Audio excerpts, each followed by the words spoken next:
Frustration. That was the word to describe last night for the Orioles. Inning after inning, they got hits. They put men in scoring position, but they could not find that big hit to bring them home, no matter how hard they hit the ball. The positive from last night, they had runners on. They got them in scoring position. Tonight, they look for those big hits. Game 2 next.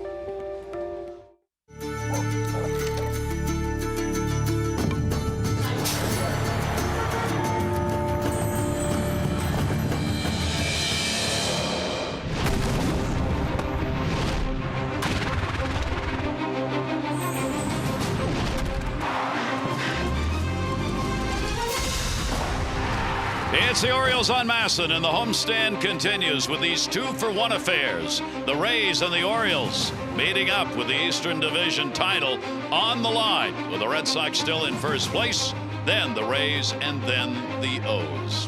Hi, everybody. I'm Gary Thorne, and welcome. For the Orioles, it was indeed a frustrating night last night. One of those you do look back on and say, if. Trouble is, there are no ifs. It's over, so you move on, as Mike Showalter says, to tonight. And all you got to do is hit the ball a couple of inches one way or the other, which they didn't do last night, and they score a lot of runs. Matt Wieters is doing that against Tampa Bay, not only this year, but for his career. He would like to play Tampa Bay probably every night.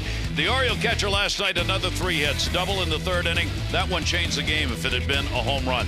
Came up, drove one to right field in the 5th inning for a base hit. And then in the 7th inning, he made it a 1-run ball game. He got the home run. That would make it 4-3. Those kinds of nights are what Matt Wieters has had throughout his career against Tampa, hitting .337 lifetime with 14 homers. That's the 4th most among active. The RBIs up to 48 and a 3-for-5 last night. Mike Bordick, he loves Tampa Bay. He sure does, and it probably started when he was a young player. I mean, probably had a great first game against Tampa Bay, and that confidence just keeps coming back. Every time he steps in the box against a Tampa Rays pitcher, he feels good about himself, and he hasn't stopped for the 68 games. Great numbers. Good news for the Orioles, too. It's against an Eastern Division opponent. He also hits very well against the Yankees, 12 home runs against them. Matt Wieters will try and keep that going tonight. The Orioles will try and set up a rubber match for tomorrow when we come back on this summer night. Game 2 of the set.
Baseball on Masson is brought to you by Southwest Airlines. Find our fares online only at southwest.com.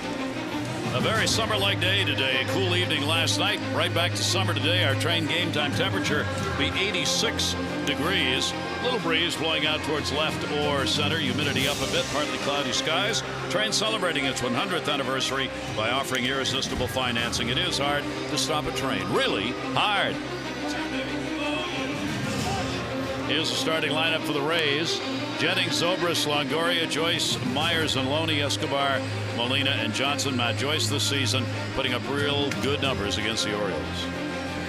And here's the scouting report tonight for Miguel Gonzalez. Yeah, as the Orioles try to force a rubber game in this 3-game series, they've got the right combination on the mound. Miguel's 9 home starts this year. The Orioles are 8-1, and in his 6 career starts against the Rays, the Orioles are 5-1 and have won 5 straight. The key is, though, commanding the fastball. He has the great ability to work that fastball in and out, and it'll help set up his slider and his devastating split-finger fastball. Stretch it out, though. Miguel has pitched 6 innings or more in 19 of his 21 starts this year. Buck Showalter would certainly love for him to go deep into this game and keep that bullpen fresh. There's the numbers on the season for Miguel. Opponents hitting .251, lefties at .256, and the righties down to .246. In the starts made this season by Gonzalez, 21 of them, the Orioles have gone 13-8 in those ball games. He's trying to break a 4-game streak in which he has not had a win. Last 2 starts, no decision, Arizona, San Diego. Prior to that, losses to Houston and Kansas City. Last win came against Texas on July 20 in a 1-run, 8-hit, 6 2/3 innings performance. Here is Desmond Jennings, and we're ready to go as the Orioles and the Rays go at it yet again. 14th time. Rays have the advantage, 8-5 on the season series. And Gonzalez with Jennings at the top of the order. And showed bunt. He will take the pitch. It is in there for a strike. Jennings getting back into action, coming off the DL yesterday. And the ball game ended up with a 1-for-4 reinstated fractured left middle finger. Had put him on the DL and kept him out. The 0-1 delivery to him, and a little check swing caught him in the face. That bounced up and hit him underneath the visor, and Joe Maddon's on his way out. Wow, good breaking ball from Miguel Gonzalez, and he tried to hold up his swing. Bounced off the tip of the home plate and came back up and caught him. It looked like in the forehead. Here's a look. Oh, right in that right eye. Very dangerous. And once again, the breaking ball trying to hold up. That ball just ricochets up and catches him right in the eye. There are things that happen in sports, and seems to be baseball in particular. You couldn't do that if you stood down there for 5 days and tried to bounce a ball and get it to come back up and hit you in the head like that. That's you right. wouldn't be able to do it. But you can swing a bat, hit the ball, catch the corner of the plate, and get it to bounce right straight up and hit you right above the eye. Right. It's unbelievable. Well, fortunately for him, it doesn't look like there's any bleeding. He just got in that eyeball, and now he's trying to work the mist out of there so he can get his vision back.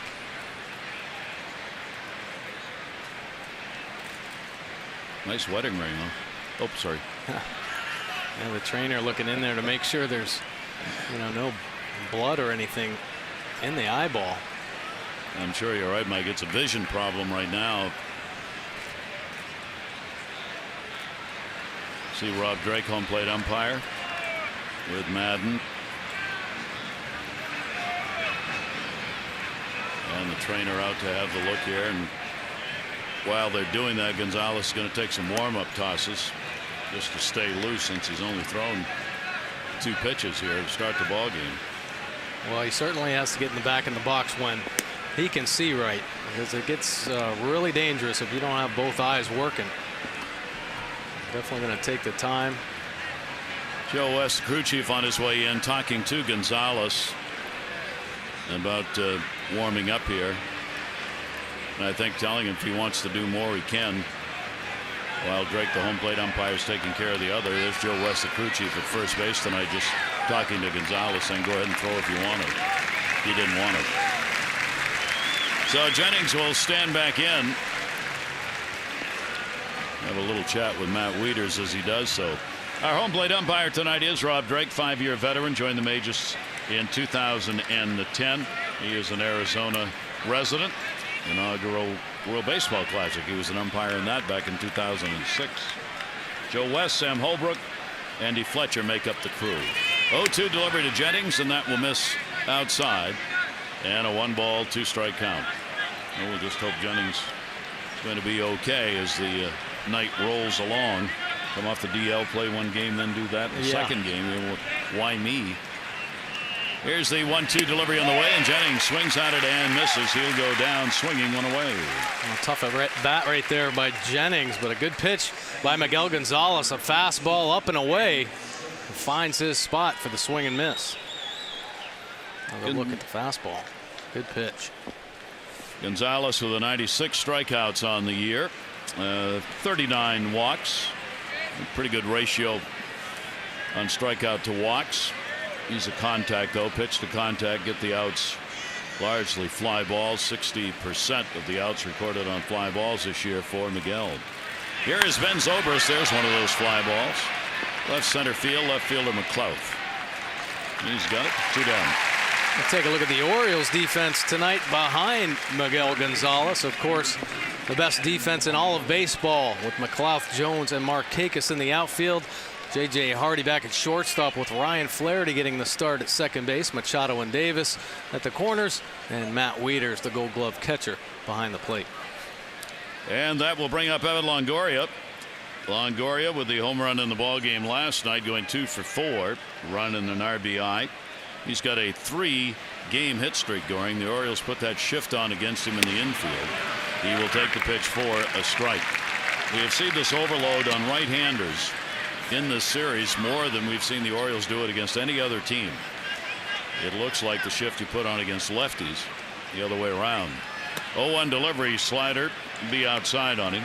Longoria's picked the pace up. He's had 11 extra base hits in the last 12 games, and he had gone through a stretch where he had only 7 extra base hits in 33 games.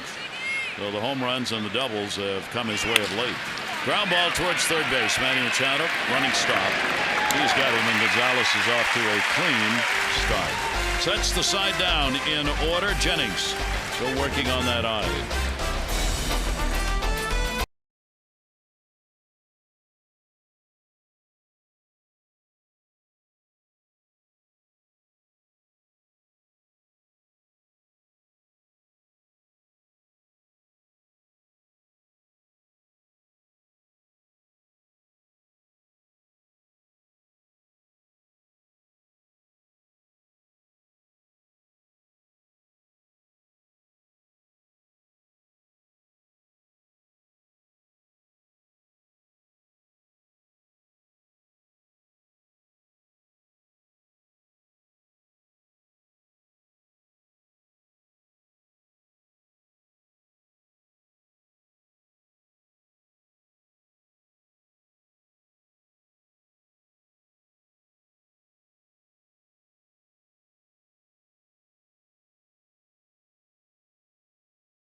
For the division lead, they are 4 behind both Oakland and Tampa Bay for the wild card.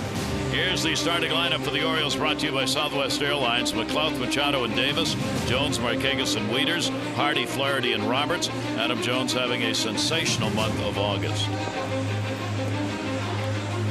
And here's the scouting report tonight for Alex Cobb. Certainly good to be back for him and the Tampa Bay Rays.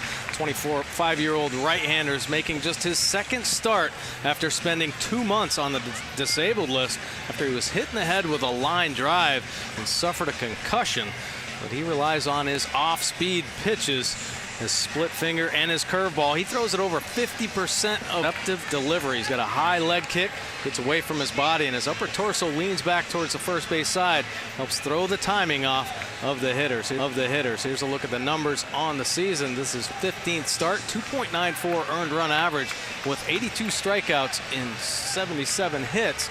Opponents hitting 230 off him, lefties at 225, and the righties not much better at 238. And as Mike Showalter said in his news conference before the game, our biggest challenge as a pitcher we face in this series is on the mound tonight. That's how strongly he feels about Cobb.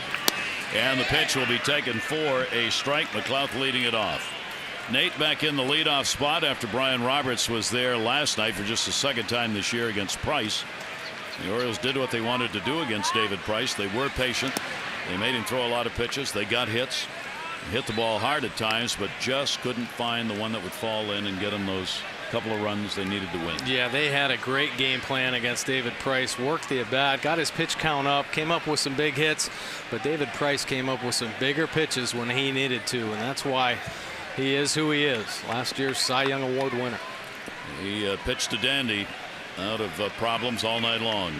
Cobb with the 1-ball 1-strike count on McLouth, and Nate will foul it back. Nate trying to get out of an 0 for 12 that he is in right now. It's been a struggle for the Oriole left fielder here in the month of August. McLouth hitting only a .196. He's gone 11 for 56 in August. Does have a couple of home runs this month, and the shift is on against him in the infield. 1-2 delivery and a swing and a foul ball. 1-2. That's a look at his split finger right there at the bottom of the zone, but take a look at his delivery. High leg kick with the left leg. He leans back, and there is a moment where he has a pause up there, and then it's tough to get the timing if you're a hitter waiting on that delivery to come through and the ball to be delivered, because he has so many off-speed pitches. That's really how you break a hitter's timing. Gets the ground ball off the plate right back to him. He'll make the underhand flip over to Loney at first base, and McLouth is retired. And here's a look at the second best defense in all of baseball behind Alex Cobb tonight. Joyce, Jennings, and Myers in the outfield. Escobar and Zobrist up the middle. Longoria and Loney on the corners, with the veteran catcher Molina behind the plate. So with 1 out, here's Manny Machado. Oriole third baseman's got a 5-game hit streak coming into the ball game. He is 1 for 4 in the ball game last night. Manny at .296, and you see during the streak he's gone 9 for 24. Defense plays it even up, and the delivery to him taken for a strike. If Cobb is on, the ground balls like you saw with McLouth will be pronounced. 74% of his outs come on ground balls. Ground ball to short. Escobar is there to get it and records the out. And there are 2 down. Here's Chris Davis. Take a look. This is the cover page of the Sports Illustrated Regional that'll be coming out on newsstands tomorrow. A big story, unlocking the power and mystery of Chris Davis.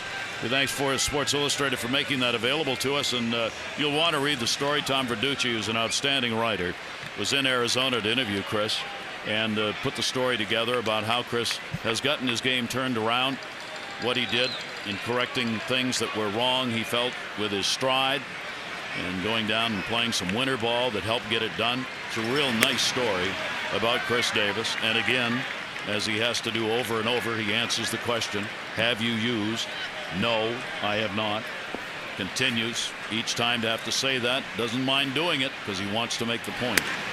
And I thought a real good story. Oh, it was a great article, and it covered everything. It talked about the science of hitting, the great hitters, obviously the past, Ted Williams, Charlie Lau. I went into those discussions. I think it's a great read, and so many hitters, obviously, even younger players can learn a lot from reading about that and why Chris Davis has so much power and the ability to stay consistent.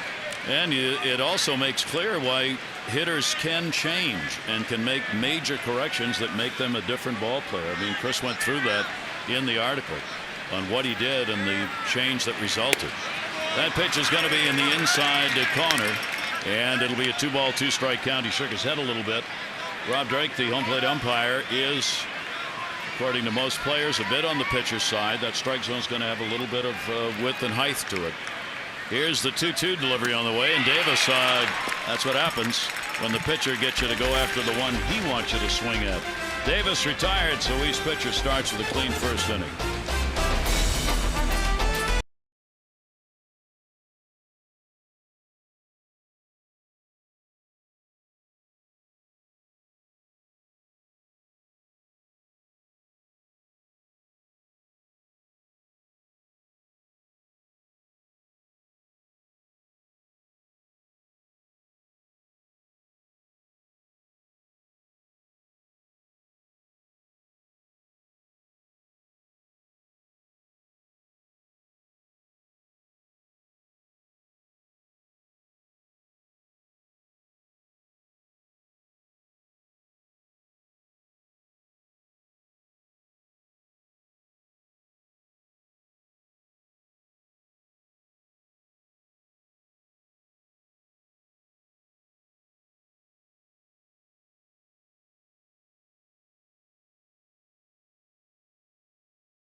3-game set. The first 10,000 fans 15 and over will receive an Orioles license plate frame.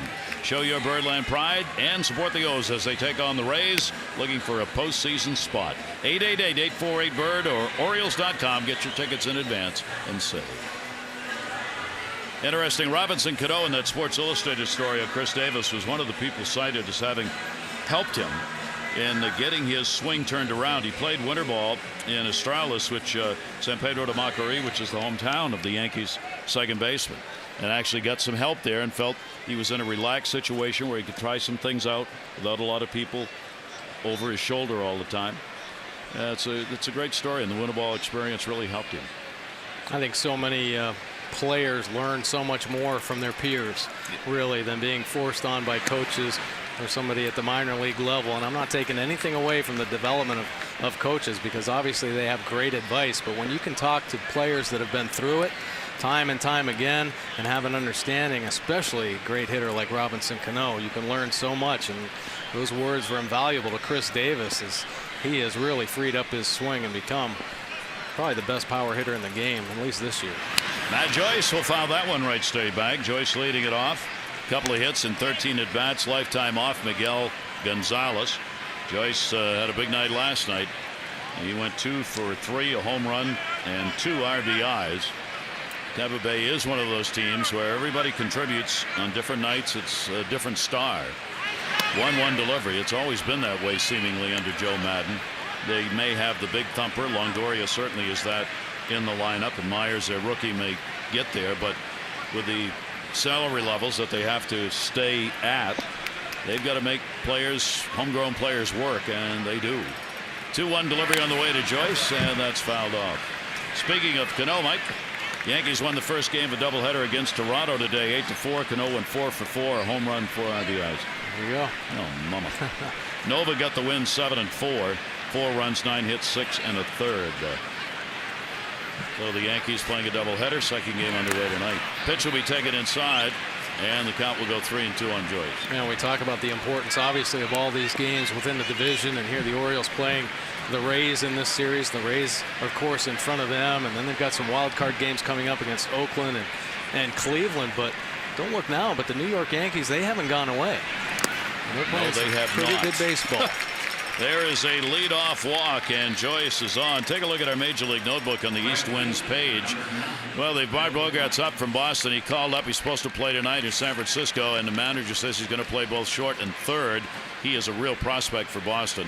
The Yankees, they've got to finish 25-13 to reach 90 wins. Even that may not be enough this season. They have gone great guns, including a 7-0 record against Toronto at home. They won today 8-4. They're playing the second game tonight. The Jays trying to play the spoiler. They played the Yankees 6 times the next 9 days. They are 1-9 against the Yankees this season, and lost the first game of the doubleheader. Pitch taken by Myers. 1-0. Will Myers with a 1 for 4 in the ball game last night. The rookie right fielder getting his first chance against the Orioles here at Camden Yards in this series. They put the shift on, moving Flaherty, the second baseman, almost behind the bag. 1-0 delivery, chases one up high, foul tipped into the mitt. Chasing a pitch up and away. You talk about his great bat speed, and of course that's why he's up here in the big leagues. I mean, he's been a prospect since he was signed with Kansas City, and Tampa Bay working their magic to keep young stars on their team. Certainly the next up and comer, as they slid him right into the 4th hole tonight, hitting 5th. Last night he was in the 4 spot. 1 ball, 1 strikeout. Joyce on at first, and the pitch will be taken up high. Gonzalez will go 2-1 on Myers. Myers, the only Tampa Bay player not to have faced Gonzalez before. Miguel Gonzalez, career number 2-1 with the 3.97 ERA against the Rays.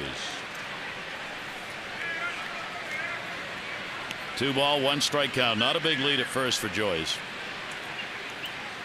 2-1 delivery, and a great pitch. Dropped that one in on the inside corner. 2-2.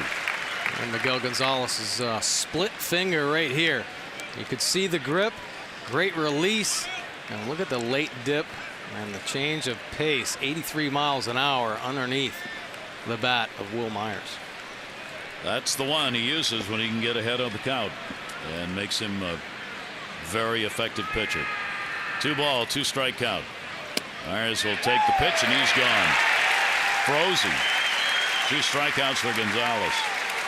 And that's just a young hitter outthinking himself right there. Beautiful fastball right down the heart of the plate, the bottom of the strike zone. But Myers says, hey, he's got to be throwing me another one of those great split fingers. But no, good call by Matt Wieters. That'll bring Loney to the plate. James Loney with a 4-game hit streak. He extended it last night with a 1-for-4. Loney coming in with the best road average in the American League, hitting at .361 on the road. Runner at first and 1 out. Gonzalez pumps the fastball that'll miss outside for ball 1. Loney is in the top 10 in average. His .310 average is good enough for 6th in the American League. Really having a kind of a quiet season with outstanding offensive numbers and plays a very solid first base. Yeah, he sure does. He's played a Gold Glove caliber first base, and his bat the past couple of years kind of went quiet. He was hitting in the low 240s, 250, and just not the production that teams had hoped for.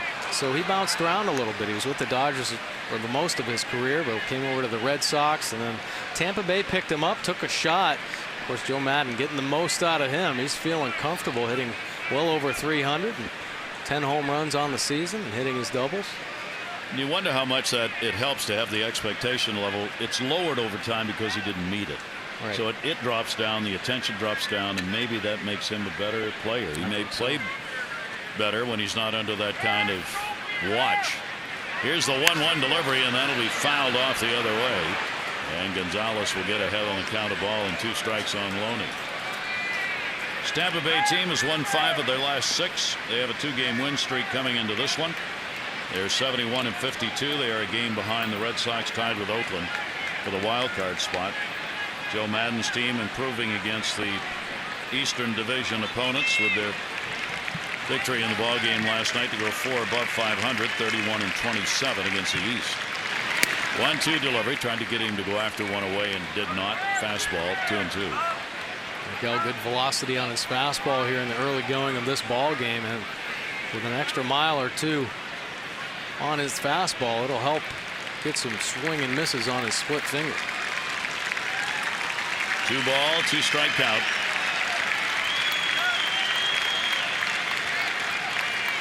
Joyce at first, and a medium toss over.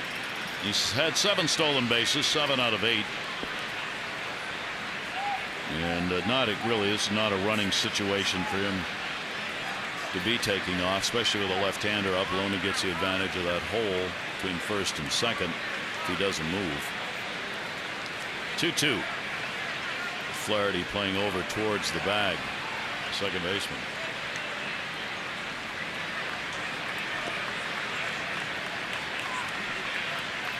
Gonzalez, couple of looks, 2-2 delivery, and foul tip into the mitt, and his 3rd strikeout.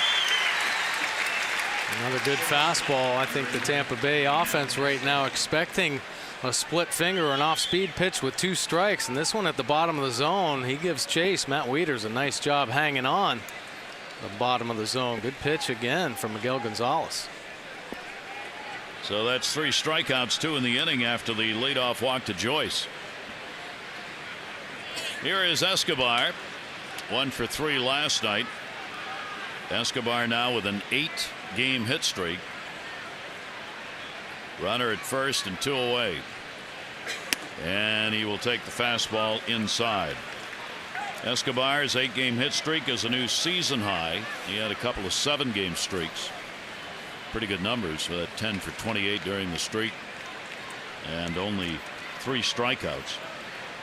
He's having an outstanding post All-Star part of this season. 1-0 delivery to him, and again staying inside on him. You can tell by the way the Orioles have gone after Escobar, they do not want him to be able to get those arms out. They've tried to stay in on him. Oh, he's a big strong kid with a lot of power potential. When he gets those arms extended, he can hit it a long way and do some damage. Here's a look before the break. 251 with the 7 home runs and 39 RBIs. But since the All-Star break, that average way up there at 310. Only 1 home run, 11 RBIs, but getting on base plenty. He will foul that one the other way upstairs. And Gonzalez gets ahead on the count of ball and 2 strikes. Playing a great defense as well. Another one of the players that, under the watchful eye of manager Joe Madden, is really starting to thrive playing for the Rays. 1-2. Joyce has not extended the lead, and the ball hits him and will deflect away. Throw down by Davis is not in time. Flaherty thought he might have had him. It'll be an error charged on Gonzalez, putting a runner in scoring position with 2 out. Well, it ended up being a pretty close play at second base, but Miguel Gonzalez tries with a quick snap throw, but it ends up hitting Joyce off the side. Chris Davis gets it alertly. Ryan Flaherty wants that call as he comes out of the gate, but oh wow, that's a pretty close play right there. Really real close bang play. bang. Get him look like on the back cleat. Yeah. So a runner now at second base. So Escobar with a 1-ball 2-strike count gets an RBI chance. Gonzalez trying to strike out the side. Ball's going to be blooped in the air. Center field. It's going to fall in for a base hit and a run batted in. Wow. Escobar, with nobody on first, took a big turn. So he delivers an RBI single, and the Rays get a 1-0 lead. Yeah, really not a terrible pitch at all by Miguel Gonzalez, and Escobar just gets enough of it. Probably a broken bat as he flares it out over to the head of Ryan Flaherty. Gets in on him. See Flaherty giving chase. Of course, Joyce on second base after the error by Miguel Gonzalez, able to score easily, and that's how you take advantage of the extra opportunity. 51 RBIs for the shortstop. So the error on the throw matters. And here is Molina. Molina with a 1 for 4 in the ball game last night, and one of the biggest plays in the game in the 9th inning when he threw out Casilla trying to steal second base after the Orioles got the leadoff man on a hearty base hit in the 9th inning. And Molina, who's thrown out only 26%, somehow he made a great throw because he had a good jump, but it was just a perfect throw to get him. Yeah, Casilla came in to pinch run for J.J. Hardy, and with the slow times to the plate, he was off and running, but Molina came up with probably his best throw. It was an elevated pitch, and he was coming out of the chute and just put it right on the money. And a 2-strike count on Molina. Molina's 3 for 8 with a home run lifetime off Gonzalez.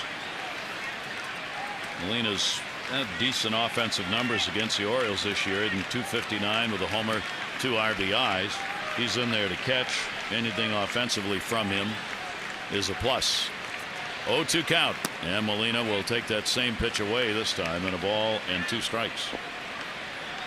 Ironic, the error made here in the inning. I was just going to say, we're talking about the great defenses. The Orioles are 1, Tampa Bay's 2 in the American League in fielding percentage. Both of them are on course to set the major league record for fewest errors committed in a season. Both of them, both teams. 1-ball 2-strike delivery. Molina's going to go off Davis. Flaherty's going to play it and will get the out. Molina so. Flaherty made time to make sure he got righted. It'll be an unearned run. 1-0.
Denise Hodge from Columbia.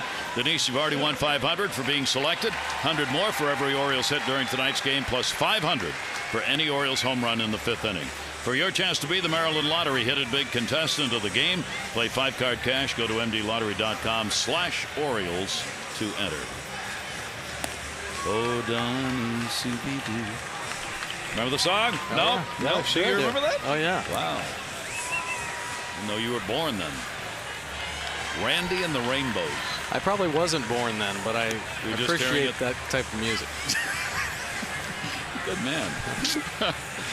Alex Cobb, second start since the concussion injury. Went 5 innings in the outing against Seattle. A run on 3 hits over 5 in that ball game through 88 pitches. So how long he'll stay in the ball game remains to be seen. He said, I went through 3 stages in that first start. I didn't have any kind of rhythm on the mound. Then I had rhythm, but I was completely tired. Then I had no rhythm, and I was tired, and that's when I came out. Yeah. I pitched a pretty good ball game, nonetheless. Here is Adam Jones. Adams got a 4-game hit streak extended last night with the 1 for 5 at an even 300 now. Cobb gets it in, chopped to short. This is going to be a tough play. Escobar, long throw. No. Adam Jones has got an infield hit. Pretty nice play right there by Escobar, doing all he could to try to get Adam Jones. See him get to the backhand and then the jump throw. Problem getting the handle, and that's what might have cost him on the end. Adam Jones hustling down the line, just gets in there. Step, just by a step. Nice play. You see him make that jump. Look at the ball right at his fingertips as he's trying to make the adjustment. Finally gets his fingers on top of the ball, and a pretty strong throw. Nice athletic play by Escobar at short. Funny watching Evan Longoria just as a fan there. Yeah, enjoying it, right? Nice play.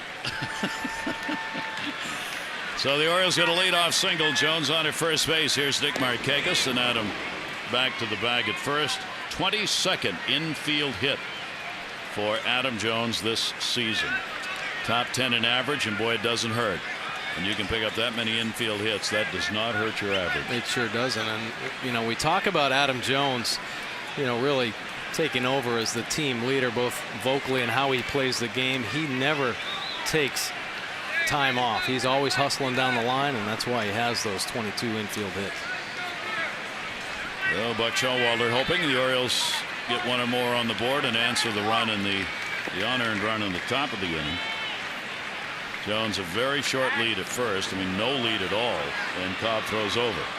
Cobb has had his problems with base stealers this year. They are 7 out of 9 when he's on the mound, and you do have Molina, who despite that fine play last night has thrown out only 27%. So again, as we saw in last night's ball game with Price, you've got a duo that can be run on, at least by the numbers. Markakis will pop that one back, and it'll be out of play. So Nick falls behind on the count. Alex Cobb, he has a quick move to first base. Actually throws it pretty hard over there. Just a quick step and throw. But as far as his times to home, that's where the base stealers get going. And Wayne Kirby, the first base coach, he's on that watch all the time. Take a look at Adam Jones with the 11 steals and 13 attempts this season. There's the stopwatch there. And he's going to get the times, and if it's a green light, he's going to give it to Adam Jones. 0-1 count. And in the dirt, Molina with a nice stop. And it's a 1-ball, 1-strike count. Cobb has also thrown 5 wild pitches, and just watching him here, you can see why. He keeps the ball down so well. He's going to bounce a few. Yeah, he throws his off-speed pitches around 55% of the time. So there are balls that are going to be bounced, especially that split finger. He likes to spike his curveball occasionally, so base runners have to be aware of that as well. Because he was on the DL for so long, none of the numbers he has qualify to be in the rankings. Right to first, double play. Mercy. Well, the Orioles aren't out of it yet. That's what happened last night. I mean, yeah, they struggle with runners in scoring position, 2 for 14, but they hit the ball hard so often, but it was always right at somebody. Right at him. Steve Pearce, a couple big at-bats last night in clutch situations, hit some bullets. They hit so hard, couldn't score any runs. Matt Wieters with the bomb to center field that just missed a home run, hit it so hard and got tangled up out there that nobody could really read it, so runners couldn't advance. Shift is going to be on, so like that, there are 2 down. Here's Wieters, the big 3 for 5 in the ball game, a home run, and a couple of runs batted in the ball game last night. As we showed you in the open, he does a tremendous job against this Tampa Bay team. There they changed that up again, putting the third baseman over. Why do they wait for the second pitch to do that? I don't know why they do that. Escobar, the shortstop, is back at the shortstop side now, and the third baseman Longoria is playing the other side of second. But on the first pitch, Longoria is over on the shortstop side, and Escobar is on the second base side. 2-0 delivery on the way, and there is a chopper. That's the third baseman, and an error. He's safe. Out of position, out of play. As Longoria, an easy bouncer, just fumbled it, and an error charged. Yeah, the different look on that left side of the infield, a little over aggressive there on the slow roller, bobbles it. Matt Wieters hustling down the line, able to beat this one out, keep the inning going. Make Cobb throw a few more pitches, possibly get into some trouble here. The 8th error rather committed by Longoria, and for the Rays, their 45th error. The Orioles have committed 38, and each has committed 1 in this game. So no sooner do we get done talking about the great defenses these two teams have than they each have committed an error, one resulting in an unearned run for Tampa Bay. And for Longoria, he's back over at third base and happy to be there. Yeah, Tampa able to capitalize on that extra opportunity, and Orioles hoping they can as well. Hardy at the plate. JJ last night 3 singles in the ball game, and the pitch to him will be taken inside. So Hardy looking to take advantage of the error, the extra pitches that will have to be thrown here by the 25-year-old Alex Cobb. The Orioles hoping some extra base hits here with runners on. Pitch will be outside, and Hardy will get ahead on the count. Hardy with a couple of hits and 6 at-bats against Cobb. Cobb facing the Orioles for the first time this season. Against the Orioles, he has got a 1-0 mark in this, his 3rd career start. He pitched here on September 12 in 2012 and had a no decision. Hardy, pitch that was down and into him. We'll just fight that off in a 2-ball, 2-strike count. Where he just does not give in good fastball counts. Coming up with that splitter. Another off-speed pitch time and time again. Keeps hitters in between and guessing. He's mentioning how his numbers do not qualify to be among the official rankings because he hasn't pitched enough innings with the injury. If he did qualify, he'd have the 7th lowest ERA in the league, and his ground ball percentage would be the 1st in the majors in most ground balls by a pitcher. 2-2 delivery on the way, and Hardy will take it outside. So the count goes full 3-2. Matt Wieters will be running. Loney is going to go behind Wieters at first base. Stay close enough to keep him from wandering too far off and getting a big jump. 3-2 delivery, runner going. Hardy takes it and missed. That's a walk. So the error continued the inning, and Hardy continues it with a free pass. Yeah, it made Cobb throw 6 more pitches. So nice at bat by J.J. Hardy. And that will bring up Ryan Flaherty. Flaherty getting the start at second base, batting 8th. Brian Roberts, the DH, is batting 9th in the ball game. So Ryan with runners at first and second and 2 down. Flaherty in his 72nd game, 206 at bats for him. He's had extra base hits and 8 doubles, 7 home runs, 18 RBIs for Flaherty. And Hickey's coming out. Molina went out in a hurry to talk to Cobb, and whatever that's about, Hickey wanted to know. Yeah, definitely just a matter of regrouping the troops after the error and then the walk to J.J. Hardy. This is a situation early in the ball game. You don't want the wheels to come off, so settle them down, get them back into a groove, and start pounding that strike zone again. That's all that is. Just give them a breather and refocus. 1-0 count on Flaherty. The Orioles with the 2 for 14 with runners in scoring position last night. Still, Orioles are second in the American League as a team, hitting .277. Tampa Bay is third at .276. And the first chance in these situations in this game for the Orioles. Here's the 1-0 delivery on the way, and Flaherty will foul it off. For Ryan this season, when he's had these chances, he's 9 for 49.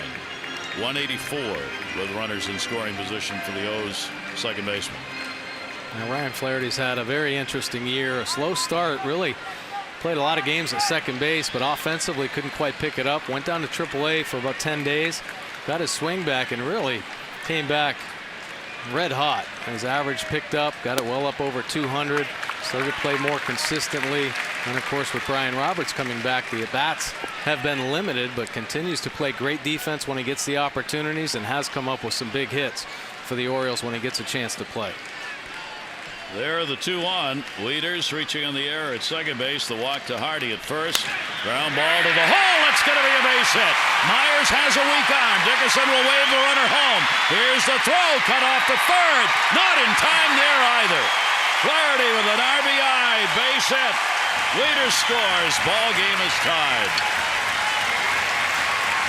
And that's how you break the ice right there. Big hit by Ryan Flaherty. Of course, this inning extended with the error by Longoria, and Ryan Flaherty taking advantage of it, staying on the split finger down in the zone and hammering it through the hole. Next thing you know, there's going to be a play.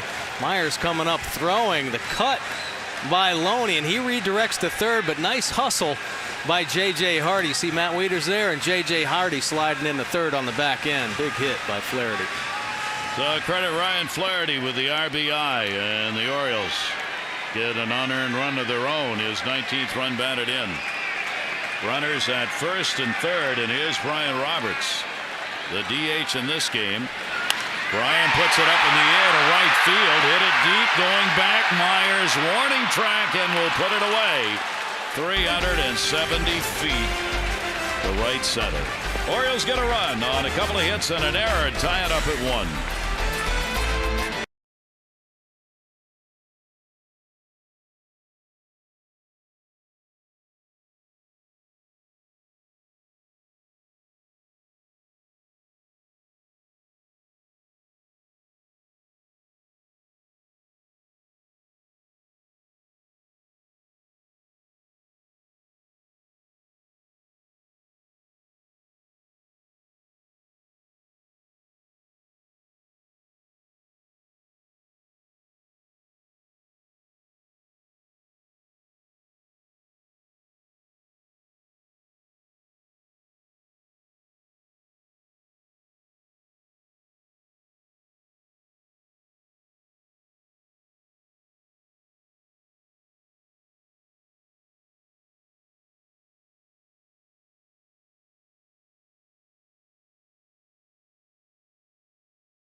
Is brought to you by Chapin Davis Investments, Baltimore's oldest and largest full-service investment company. Call 1-800-222-3246 or visit chapindavis.com. By PNC, for the achiever in you, and by 5-Hour Energy. On the Inner Harbor, and a great place to be on this summer day, and not far from there, of course, Camden Yards, the Orioles' home, where the Orioles are 35 and 27 this season. In a 1-1 ball game with Flaherty picking up the unearned run and the RBI to tie it up. So these two great defensive teams, each giving up an unearned run. For the Orioles, only 25 unearned runs surrendered this year, 28 given up by Tampa Bay. Here's Kelly Johnson, the DH, batting ninth. 1 for 3 in the ball game, an RBI last night, bunting for a base hit, lays down a good one. Gonzalez gets it and gets the out. Nice play right there by Miguel Gonzalez, actually calling off the Gold Glove catcher Matt Wieters, and then making the nice bare hand play and taking his time with a good throw to Chris Davis. Helping himself. That is certainly a key to be a successful pitcher. If you can field your position, take advantage of those outs that are given to you. So Desmond Jennings, leadoff batter, comes up with one down, a strikeout victim. His first time up, and happy to say he's been able to stay in the ball game. As here's what happened in his first at bat. Yeah, check swing on a good breaking ball from Gonzalez. It bounces up and catches him right in the right eye.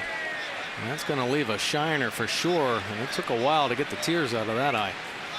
1-0 delivery on the way, and a strike on the outside corner. Jennings 3 for 14 with 2 home runs off Gonzalez. Miguel has given up 18 homers this season. 13 of the 18 have been hit by right-handers. And the delivery is taken down low. The Orioles won this season series last year 10 games to 8, and they took 6 out of 9 here at Camden Yards. That's been turned around this year as the Tampa Bay Rays lead 8-5, and they've won 5 out of 7 here in this ballpark, including the last 4 games here at Camden Yards between these two teams, won by the Rays. Yeah, they've had the Orioles number here recently. The Orioles certainly have to turn that fortune around. 3 ball, 1 strike count. Jennings will foul it out.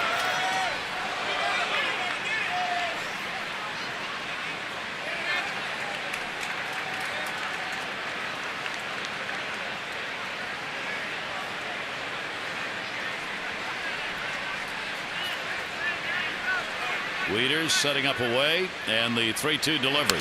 That's where it was, and it's fouled back again. Jennings fighting him off to keep it at 3-2. Gonzalez showing good command of his fastball here in the early going in this ball game, working that one up and away. Jennings did this last night too with these extended at bats. This will be pitch number 7 of this at bat, and on a 3-2 he wins the battle as he gets the walk. That comes with 1 away here in the 3rd inning. Walk number 2 by Gonzalez.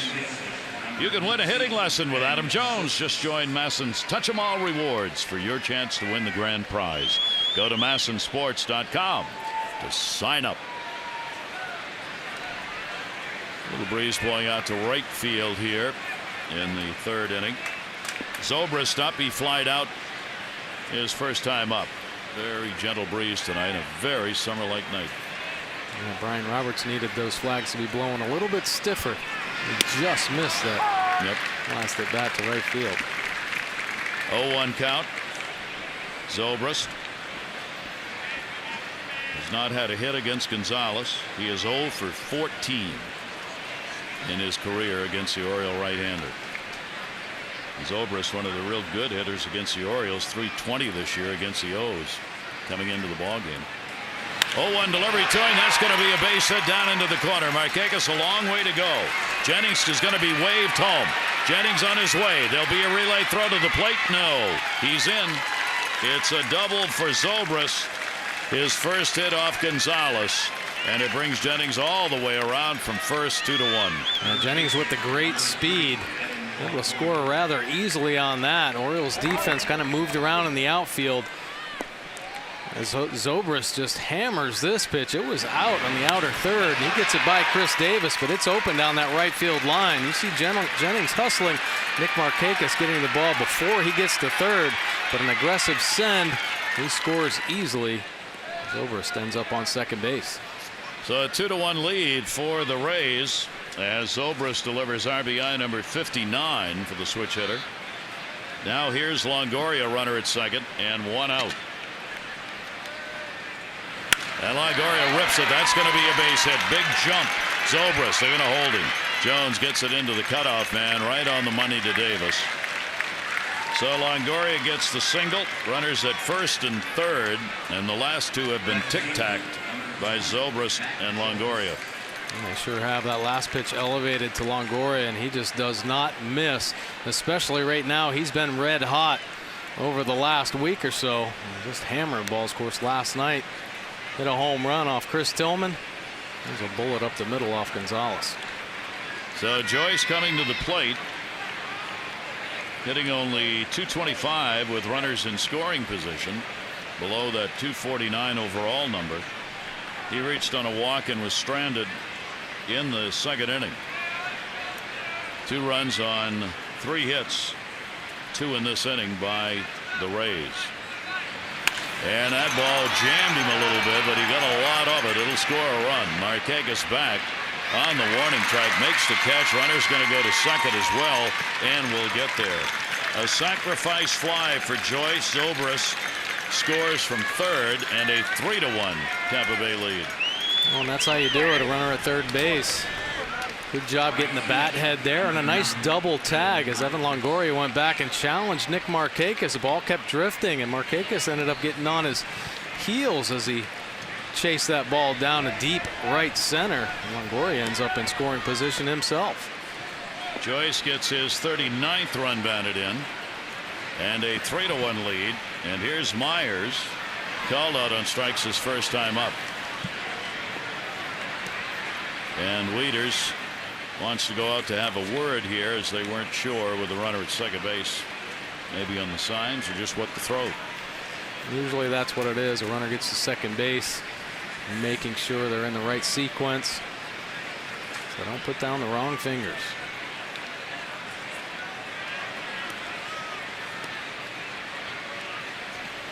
So a runner at second base with 2 out.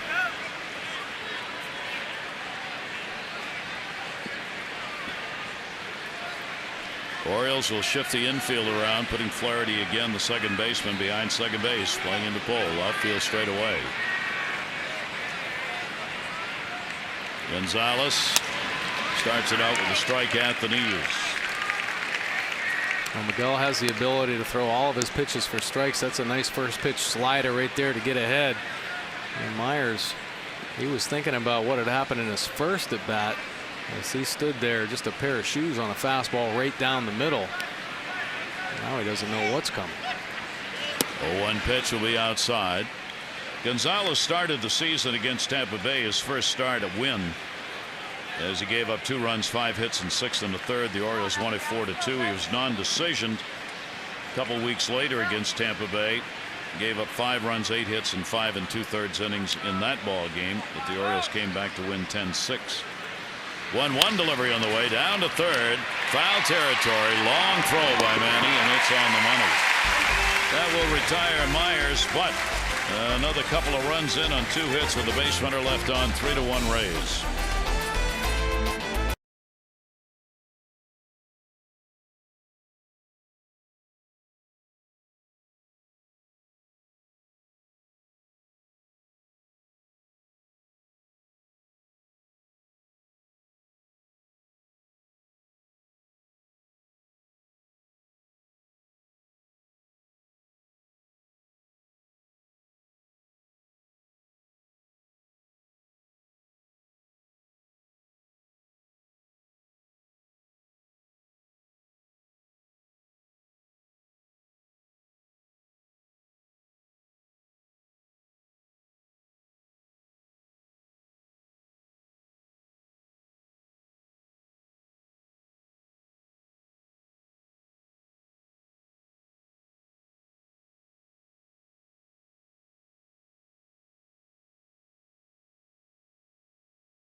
Dodgers consecutive losses for the first time since June 20 and 21. They're now 25-5 though since the All-Star break. They only lost for the third time in 22 games on the road. Pedro Alvarez, remember that name, Pittsburgh. He now leads the National League in home runs with 31. The last Pirate to lead the National League in homers, Willie Stargell in 1973. And the Reds have won 7 of their last 9, scoring 5 or more runs in 5 of those ball games. And they now are up 6 games on Arizona for the second wild card berth and challenging for a division run. Yeah, pretty impressive run here by the Cincinnati Reds, and the Dodgers amazing 25-5 since the break. But Pedro Alvarez, incredible power numbers. Last year hit 30 home runs, and they are playing some really good baseball with the help of his bat. He is 26 years old. He came up under John Russell when John was managing at Pittsburgh. I asked John about Alvarez today. I said, is this guy for real? He went, yeah. Said he's a young, powerful hitter. Takes the ball particularly, he said, well to right center, but he said he can drive the ball out of the yard anywhere. He really likes the way he plays. It's interesting. I mean, John Russell deserves some credit for what's going on in Pittsburgh. He won't get much of it. But John was the one there when these players who are now becoming stars first came to the Pirates. John's the one who helped scout, help organize, made decisions on who stays and who goes. And as so often happens, somebody else gains the benefits, reaps the rewards of that work. But John, he was there when many of these current players on this Pittsburgh team were just breaking in. Nate McLouth on a big swing and a strike. Nate grounded out his first time up. Back to the top of the order here. McLouth, Machado, and Davis in the bottom half of the third inning. 25-year-old Alex Cobb, 7-2 on the year. 1-2 delivery. McLouth takes it. It's right there. And Cobb gets his second strikeout. Wow, a couple really good pitches to Nate McLouth. Saw the big curveball prior to this two-seamer. Look at the movement on it as it comes back over and catches that inside corner. Pretty good job of pitching by Cobb, showing what he's really all about, mixing up his pitches, letting the ball work. One down. Cobb will work to Manny Machado. Machado on the ground ball out, his first time up. Manny will take the first pitch, and it is in there for a strike, and he throws a lot of first strikes. An incredible 79% of leadoff batters retired in the 14 previous games that he started. I mean, 70% is really good. You get up there in the upper 70s, 77, 79. I mean, that's phenomenal. Yeah, how much does that help a team out? I mean, that's a leadoff man on once a game. Here's the 0-1, and that will be bunted, trying to get the base hit. Machado, and he will foul that one off. And a 2-strike count. Not a bad idea right there by Manny Machado as he looked down and saw Evan Longoria playing deep. Try to take advantage of that. Get a runner on with the power coming up of Davis and Jones. 0-2.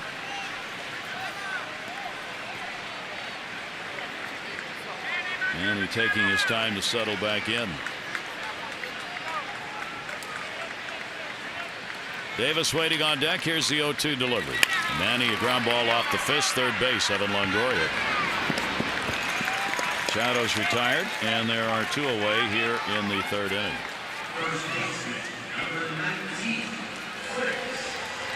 That'll bring up Chris Davis. The Tonka baseball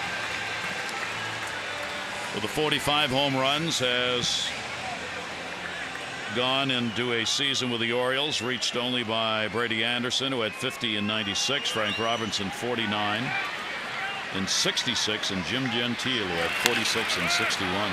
Right over the bag and a foul ball. Loney with a nice play anyway. Yeah, it was a good play. You certainly have to make sure of it. He came out with it. Let's take a look at our AT&T Mobility Trivia fact. Chris Davis, 24 home runs in this ballpark this year. The club record for home runs in a home stadium is 27. Frank Robinson set it at Memorial in 1966. And Frank Robinson had 49 total home runs in that 1966 year. And for the Orioles, major league leaders in home runs. That's a strike called and a check swing by Andy Fletcher at third. The last Oriole to lead the league in home runs was Eddie Murray in '81, but that was a strike-shortened season. He was tied for the lead with only 22 homers. In the regular season, Frank Robinson's mark in '66 at 49 not only led the American League but the major leagues. That's the last Oriole to lead the league in homers. That got Davis. It hit him on the foot. So Chris is hit with 2 down, and he goes to first base. Chris couldn't hold up on a curveball. The pitch prior, Cobb goes right back to it and catches Chris Davis on the back foot. Pushes him right off the toe, and he'll take that free pass with the 2 strikes. So Davis on at first base, third batter hit this year by Cobb, and it will give Jones a chance at the plate. 9 times Chris Davis has been hit by a pitch. 11 times he's been intentionally walked. A couple of the more unusual ways to make base. 2 down. Jones a single his first time up. Now a 5-game hit streak. Adam will take it for a strike. Adam against Cobb, a couple of hits in 7 at bats.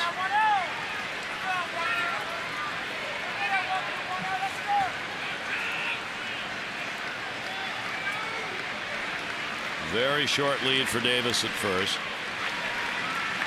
Loney holding the bag over there. And a little too long in the hold on the mound by Cobb. We were talking last night about David Price, thinking that he has slowed his rhythm down like by 90% from what he used to be. I asked some of the Tampa Bay people about that, and they said, yep. And last night may have been the slowest ever for him for whatever reason.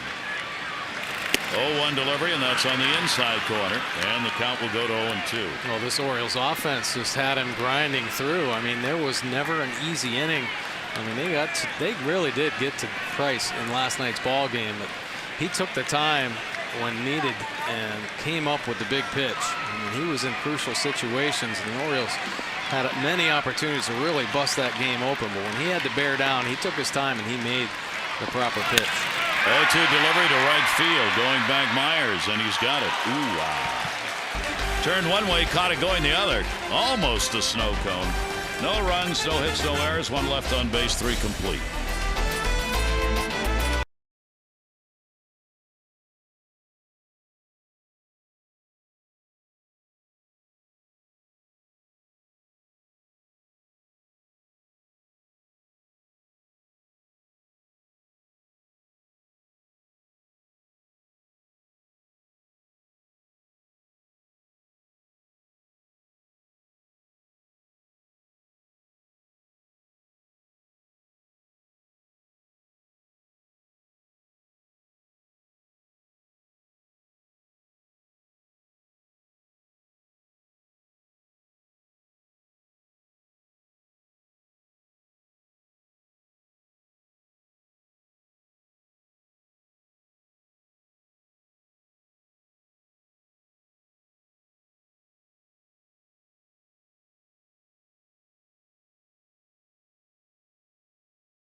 By PNC Bank for the achiever in you. Yeah, Parker Bridwell, the youngster, had a great week with Delmarva last week. 8 strong innings pitched, 2 hits allowed in the ball game, no walks, and 14 strikeouts. And he was named the South Atlantic League Pitcher of the Week. So congratulations to Parker Bridwell. And he is one of those other young, strong arms that's trying to work his way up to the major leagues and help the Baltimore Orioles out. Little work being done, as you see, around home plate before we go to the 4th inning. A 3-1 lead for the Rays as they Rays able to put some runs up on the board, taking advantage of an Orioles error in the second inning. Gonzalez on the throw over to first base. RBI single by Escobar would bring that run home. And they added a couple more in the third inning. RBI double Zobrist, sac fly by Joyce. The Orioles responding with an unearned run of their own on a Flaherty base hit in the second inning. And that's the 3-1 score up on the board. Now Gonzalez will get to take his tosses. Well, we have a minute for Oriole fans. You may not have seen it. SABR is the research arm of baseball, not just Major League Baseball, but all baseball. They put out various project books. There's a new one out, their second book, called Memorable Teams in History, out of the University of Nebraska Press. Pitching, defense, and 3-run homers, the 1970 Orioles. Edited by Malcolm Allen and Mark Armour, and a SABR Bio project. It is now available. You can go online, and I think the whole book is online actually, or you can purchase it at the SABR bookstore online. It's sabr.org. sabr.org. It looks like a pretty good book. I haven't read it all, but it looks pretty good. I bet it is. Of course, great teams, obviously, the Baltimore Orioles back then. That's the 3-run blast Orioles. Here's James Loney. Loney, a strikeout victim, his first time up. Escobar and Molina are due up. And Loney will go after the first one for a strike. Loney coming into the year, a .282 career Major League average. Nothing wrong with that. But as Mike had talked about, he'd slipped a bit with the Dodgers. Last year hit only .254 with them, and then hit .230 with the Red Sox, playing in 30 games for Boston. 0-1 delivery, lined up the middle, and that is going to be a base hit. So the leadoff man on, fourth inning. A really good first pitch. Nice split finger to start Loney off, but he elevated that fastball, and Loney didn't miss it. Took it right back through the box. Clean base hit. 2 out of 4 innings, leadoff man on for the Rays. Gonzalez has done a good job of keeping them off this year at 72% retiring leadoff batter. Yunel Escobar, RBI base hit, 9-game hit streak for Escobar.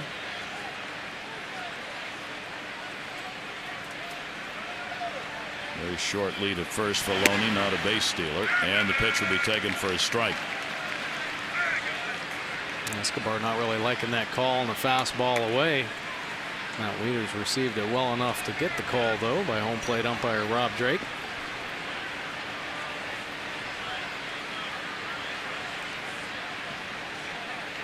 Oh, 1 to the shortstop. Gonzalez's delivery will be a slow roller. Manny Machado is going to have to go to first. Will records the out. Loney goes to second base with one away. Well, the next firework night here at Oriole Park scheduled for Friday. The O's take on the A's at 7:05, and then the postgame display. A beautiful fireworks display set to the hits of the Beatles, commemorating the 50th anniversary of their American debut. I'm going to put them in the American League yet. Get your tickets in advance and save 888-848-BIRD or go to Orioles.com. The Beatles were, after all, an American League team. Except they performed at Shea Stadium. Here's Jose Molina. Molina, 3-4-3 ground ball out first time up. This time a swinging and a miss on the first one. Runner at second and 1 out. His RBI chances they've taken advantage of. And a 2 for 9 in the ball game last night. Escobar coming through with a 2-out RBI in the second inning. 0-1 count. And that fastball is there for a strike. 0-2. Another good fastball. Molina thinking with that big cut on the first one, no way Gonzalez is going to double up with it. Came right back with it to freeze him up.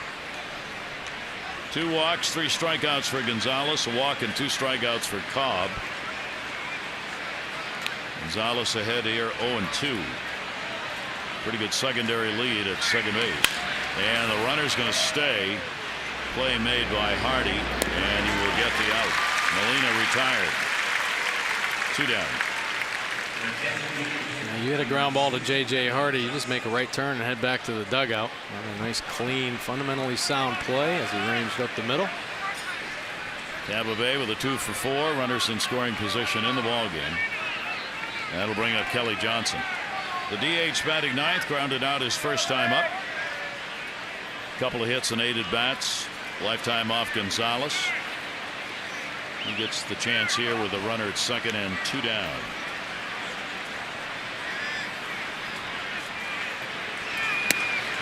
And he will take the pitch for a strike. As we suggested, plate umpire Rob Drake's strike zone can be a little bit wide and a little bit high. And it's up to the pitchers to try to take advantage of that. And the hitters to know that. Yeah, to be aware of it, sure. 0-1 count.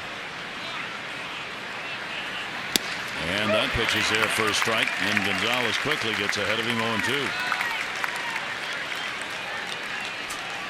Gonzalez only 9 pitches in this inning, and all 9 pitches for strikes. That's what you want to see. Here's the 0-2 delivery to him. Johnson, 329 with runners in scoring position. Good number for the Rays. Luke Scott out of the lineup. Another one of the hitters who's had a hit over 300 with runners in scoring position. They miss his bat in the lineup. Back problems for the former Oriole. Foul right straight back into the screen. Matt Moore, the pitcher, they hope is going to be back next week. That certainly won't hurt their cause. He's on a schedule that he's throwing and hopes to be back at the ball club next week. 1 ball, 2 strike count. Loney off second base and chops it foul.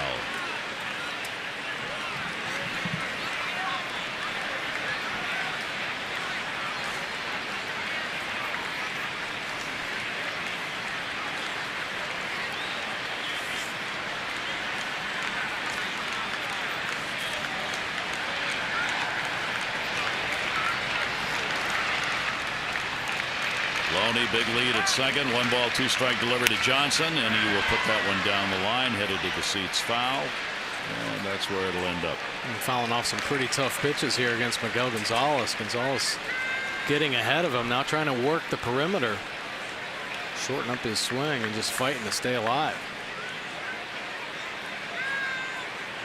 Pretty good at bat again by Kelly Johnson. Trying to find his pitch. He's only had 3 hits in his last 20 at bats. 1-2 delivery on the way, and everybody headed to the dugout except the home plate umpire. Whew. That is a really good pitch from Miguel Gonzalez, and that pitch has been called a strike here in the early part of this ball game. A 2-seamer, and it catches the corner. A nice pitch from Miguel Gonzalez. Well, Matt Wieters was setting up too. The field was tilting towards the first baseline. Yeah, everybody was heading in. 2 ball, 2 strike count.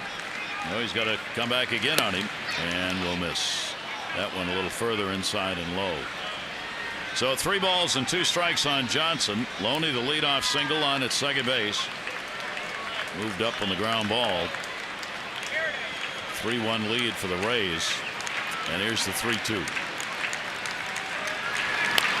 Chopper. Oh, it's going to be tough. Gonzalez has got to make it. Can't. It'll be a base hit. Kelly Johnson gets the infield single. That will move Loney over to third base. First and third now with 2 down.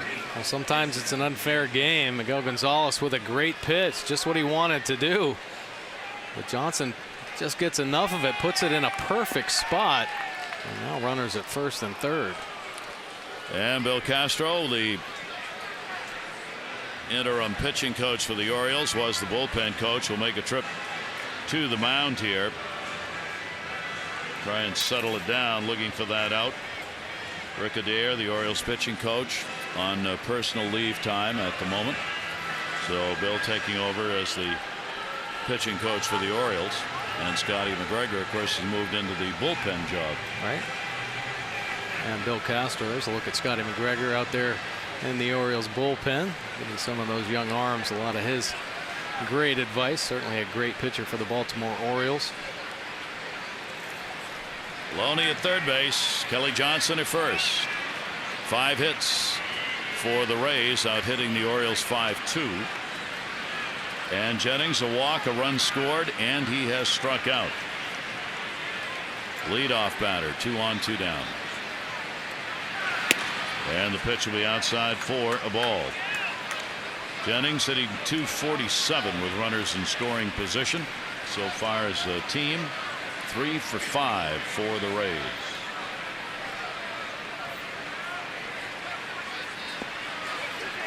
Outfield plays him deep.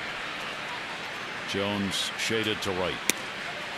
That's where he's being pitched away, and it's 1-1.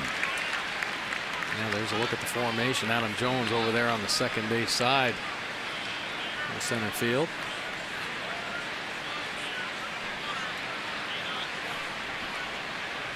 Gonzalez up to 66 pitches thrown in the ball game.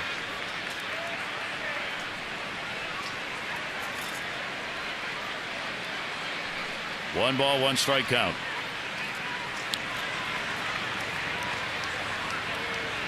Miguel's delivery to him. That'll be down to third. Manny Machado the backhand and gets the out at second base. So they force Johnson at second. No runs. Couple of hits. 2 are left on. 3-1 Rays.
The event chair for the American Heart Association's 30th anniversary Heart Ball, and are now offering fans a unique ticket savings opportunity. Go to Orioles.com/AHA. Receive 50% off tickets to any O's game between now and September 8th simply by donating $10 to the American Heart Association for each ticket purchased. That's half price on all tickets for games between now and September 8th just for making a charitable contribution to this worthy cause. Visit Orioles.com/AHA now. The Capris. There's a moon out tonight. Beautiful full moon here over Camden Yards, clear skies.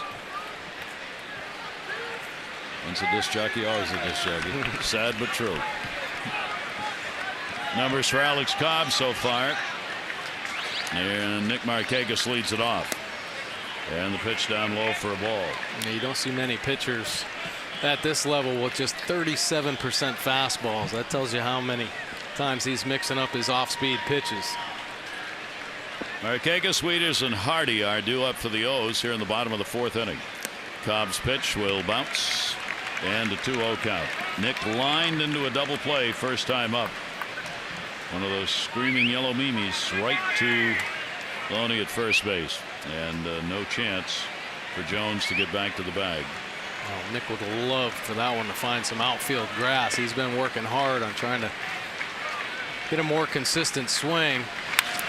That one in the air to left field. Joyce. And one away here in the 4th inning. Let's take a look at our Chevy League leaderboard, brought to you by Chevrolet. Find new roads. Yeah, most home runs as a catcher since 2011. Matt Wieters leading the way. We talk about his Gold Glove play behind the plate, but 60 home runs, that's ahead of McCann. McCann with just 59, Aaron Sebia 58, Martin 50, and Saltalamacchia with 49. So not only are we getting a Gold Glove catcher to see every day, one of the most prolific power hitting catchers since 2011. And a bouncer to Wieters. Wieters reached on the air, a charge to Longoria, who was playing on the right side of the infield on the shift. He's not playing there anymore. No, really isn't. No, he's not, but you never know. They move within the count. Here's the 1-0 delivery, and that's fouled off. Wieters would score in the RBI by Flaherty, and there they go. There he goes. I got to ask Joe Madden about this. Why does he do this? He waits to some point in the count. Now it's 1-1 apparently until Wieters has a strike on him, and then moves Longoria over and brings Escobar back. Might be the risk of the early bunt attempt possibly by Matt Wieters. Keep Longoria over there. He's adept at making that barehanded play, kind of running in, but as soon as one pitch is thrown, they make the adjustment defensively. This is when we need to have the manager mic'd. Can we get that in under the new rules? Yeah. Manager's always mic'd, so if you have a question,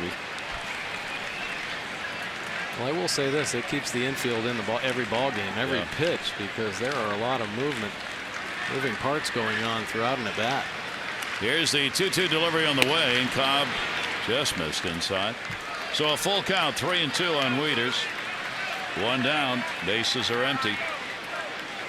Matt coming in with a .339 lifetime average and 14 home runs against Tampa Bay. 3-2 pitch, check swing. Did he go? Yes. Play's got to be made though. So two really slow people will tag. One will tag the other out. That's the fastest Molina's run in 2 days. But he got the job done. So Wieters retired on the strikeout. The third edition of Orioles Magazine is on sale now throughout the ballpark. Pick up your copy today for only $5. Enjoy articles about Manny Machado, Chris Tillman, along with inside information about all your favorite past, current, and future Orioles. Also, on your next trip to the ballpark, get your copy of Orioles Kids, only $3. This publication perfect. It's a great souvenir for the younger O's fans. Features puzzles, games, Q&As with Oriole players. At the ballpark now.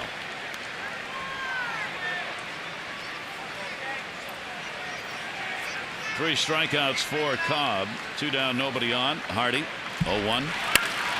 Center field, hit hard. Jennings back, this time with room. He's got it. So some fly balls being hit off Cobb. Usually that does not happen. He retires the side in order, protects the lead.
Game set with the Rays having won last night. Gary Thorne and Mike Bordick with you. Take a look at Cobb and what he's doing here. Mike, when you're in the batter's box seeing him, what are you trying to do against him? Boy, I'll tell you what he is doing is breaking up the timing and rhythm of these Orioles hitters. He's throwing all these off-speed pitches. He has a good split finger. He's throwing his curveball early for strikes, and then he tries to surprise attack these guys inside with that two-seam fastball. But his presentation out there, his delivery is really unorthodox, and I don't think a lot of hitters get to see pitchers like this very often. He has a hesitation at the top, has a high leg kick, and it's throwing off the timing. So what you really have to do is pick one pitch, try to time him up in the on-deck circle or while you're in the dugout, get that pitch and make the most of it. Do you do what Manny Machado did earlier, maybe? Not just him, but others? Do you try and lay down a bunt if you have an opportunity to do that? I think if there are opportunities there, you do whatever you can to try to disrupt his rhythm and try to get guys on base and try to hopefully come up with a big hit. Yeah, you want to put pressure on him and this Tampa Bay defense. Well, Gonzalez, with the ball club trailing by a score of 3-1, works here in the 5th inning. 3 runs, 5 hits, an error for the Rays. 1 run, 2 hits, an error for the Orioles. Each team has an unearned run in the ballgame. Ben Zobrist, RBI doubled. Now with 1 hit and 7 at bats in this series, and his first hit ever off Gonzalez. Now 1 for 15 against him. Swing and a miss. One of those splitters dropping off the table, and a 1-ball, 1-strike count. He's kind of walked away talking to himself on that one. Seeing Gonzalez use that pitch, not only when he's ahead in the count, but even when he's behind now, he'll throw that. He's got such confidence in it. 1-1 delivery, and then came back with a fastball, 1-2. Yeah, very similar to Cobb in that regard. I mean, it's a good pitch. It looks like it's a fastball coming in, and when he's right, it drops off the table at the bottom of the zone, but he has the ability to throw for strikes, and he gets the swing and misses with it as well. Zobrist, 3 hits in his last 20 at bats, covering the last 5+ games. 1-ball, 2-strike count on him. And up the middle again, and he's got another base hit. So Zobrist may be out of his slump. He came in hitless in 9, started the ball game out flying out, and then has broken out of it with a double and now a single. And the leadoff man on. Evan Longoria has been red hot. Take a look through August 13th, though, hit .264 with 22 home runs. His strikeouts way up, ground balls way up to 40%, and that batting average at .266. But he has been red hot since August 14th. Take a look what he's doing on fastball. .636 batting average, ground balls down 21%. That's where they like to see him. And a strike taken on the outside corner by Evan Longoria. .274, 25 homers, 66 RBIs for the centerpiece of this Tampa Bay team. Multiple hit games, 5 of his last 6. Runner at first, nobody out. And Longoria going for the long ball on that one, 0-2. Yeah, he wanted to jump all over that Miguel Gonzalez fastball, but pretty good location and nice movement up and in is where it ended up at 92 miles an hour. Longoria's had home runs now in back-to-back games. Last time he did that was June 10, 11, and 12 when he had back-to-back-to-back home run ball games. Runner at first, the 0-2 delivery to him, and he'll foul it back. And take a look at the damage done within the own division. Most home runs. Chris Davis leading the way with 20 in the East, but Evan Longoria on that list as well with 17. Encarnacion in Toronto 19. Of course, Cabrera on the list with 16 as well. But hey, if you can do some damage within your division, you're going to be contending for a long way. A couple marquee matchups here with Longoria and Davis. And another big cut, foul back into the screen. He has had 1 home run. Longoria has off Gonzalez. He's picked up 5 hits now in 13 at bats, 1 of the 5 a homer. Against the Orioles this season, .333, 3 home runs, and 7 RBIs for Longoria. 0-2 count. Zobrist at first. And he punches that one back. These foul balls telling you he's that close to getting one lined up. 2 before that. Even closer to being squared up than that last one was. Yeah, Gonzalez with a couple good pitches on his fastballs, working up and in and then up and away there. Make mistakes on the plate. Longoria isn't missing him right now. Still at 0-2. Wieters sets up. Looks like he's going to go away. Does. And that'll be punched in the air to right field. Runner halfway. Arquegas the catch. And Zobrist back. 1 out. Good late movement on a split finger from Miguel Gonzalez as it rode in on the label of Longoria. He was getting his head out on the fastballs. Nice little change of pace. Ties him up. That will bring Matt Joyce to the place. Cleanup batter tonight. Walk, a run scored in the 2nd inning. Sacrifice fly, RBI. No official at bat tonight, but a very steady part in the ball game. 2-run homer last night. Decisive in the 4-3 win by the Rays. Infield with a shift and a swing and a miss in the off-speed delivery. And Joyce had a nice game last night. A base hit and of course that 2-run home run, and he was eventually pinch hit for. Yeah. The end of that ball game. He's had 2 home runs now in 4 days, coming after 123 at bats without a homer. 0-1 delivery, bounce. Wieters stops it and will hold the runner at first base. Zobrist back to the bag.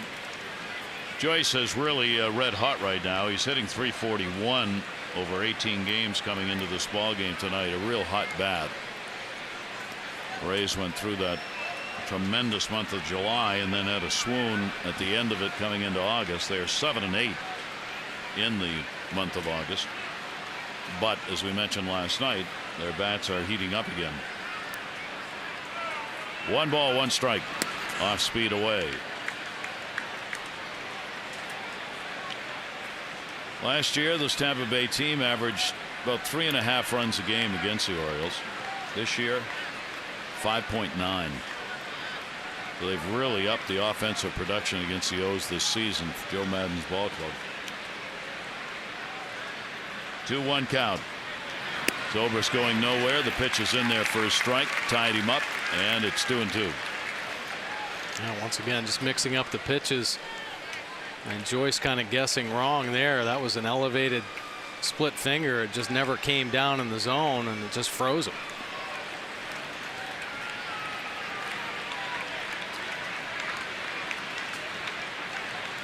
Two. Runner not going. Swing is foul at the end of the bat on that one, and holds the count at 2 balls and 2 strikes. So Gonzalez is up to 82 pitches and not through the 5th inning. That pitch counts up there again. Yeah, it is. 82 is a pretty big number here for the middle part of the ball game. Give Tampa Bay some credit, fouling off some tough pitches, extending some innings. Battling here with a 2-ball, 2-strike count.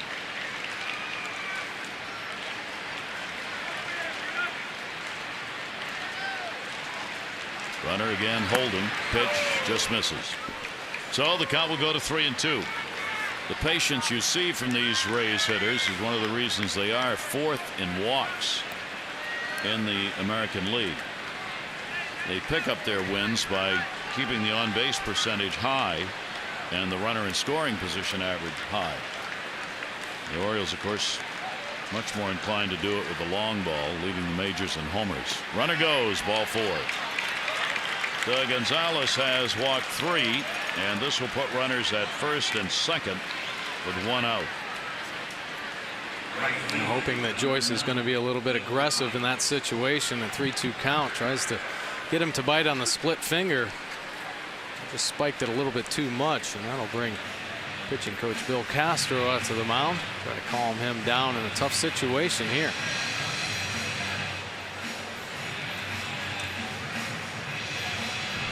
Here's the pitch count. 17 pitches in this inning, up to 84.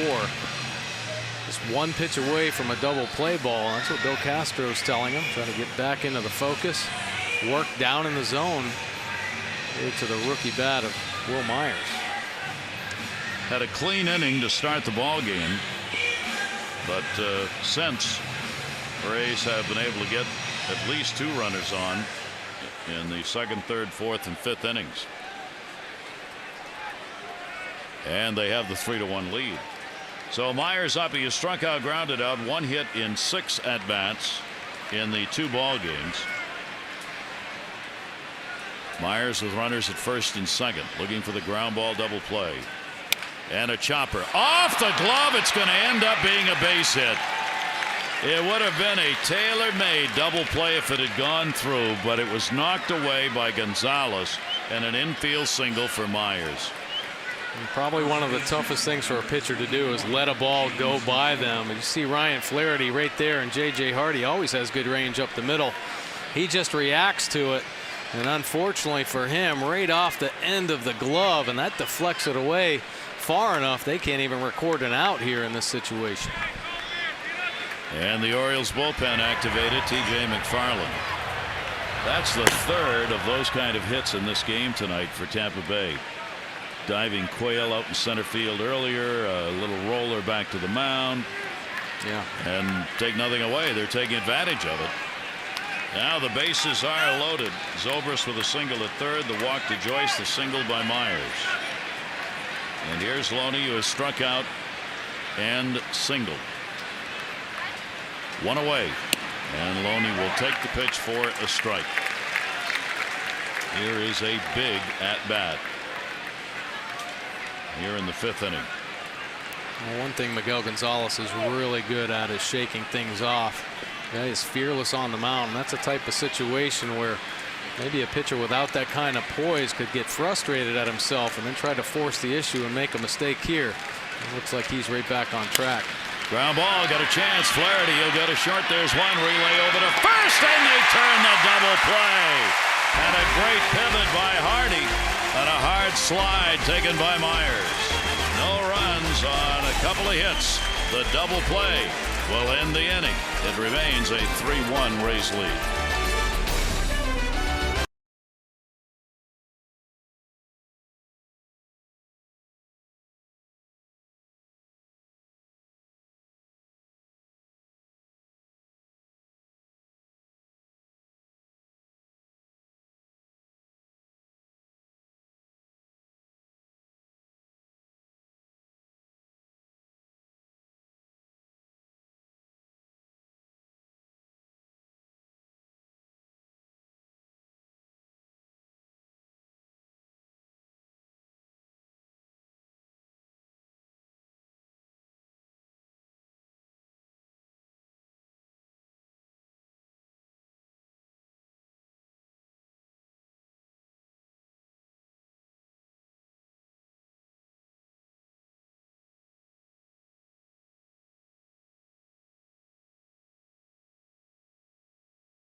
Only tonight's Maryland Lottery hit a big contestant of the game gets $500 for any Orioles home run.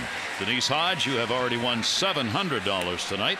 For your chance to be the Maryland Lottery hit it big contestant of the game, play 5-card cash. Go to mdlottery.com/Orioles to enter. Flaherty will be leading it off. Robertson and McLouth due up for the O's here in the 5th inning. Orioles so far 2-2 on the homestand. They will finish up this series tomorrow. Wei and Chen on the mound, 6-6 against Jeremy Hellickson, 10-6. 6:30 O's extra, 7 o'clock for the ball game. Tampa Bay Rays. The Orioles will be taking one more trip to Tampa Bay. That will come towards the end of the season, the end of September, and the O's will be going back out on the road. Everybody talking about the end of the season schedule for the Orioles with those final 3 weeks, all division games. Yankees, Toronto, Boston, 4 in Tampa Bay, and then Toronto and Boston here at home. And Flaherty will take the pitch for a strike. Flaherty, an RBI base hit, his first time up. We're in the bottom of the 5th inning. And a nice job starting that inning, ending double play. Help bail Miguel Gonzalez out of some trouble. And that one, foul ball right at the plate. And a 2-strike count on Flaherty. Well, shift in motion. Longoria moving to second base. Amazing. This one comes on an 0-2 count. And a check swing and a ball down and in. 1 ball, 2-strike count from Cobb, who has walked 1, struck out 3.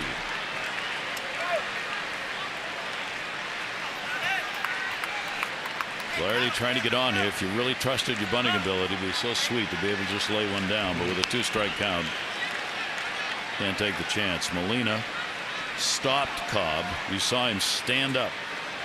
He didn't want him throwing the ball.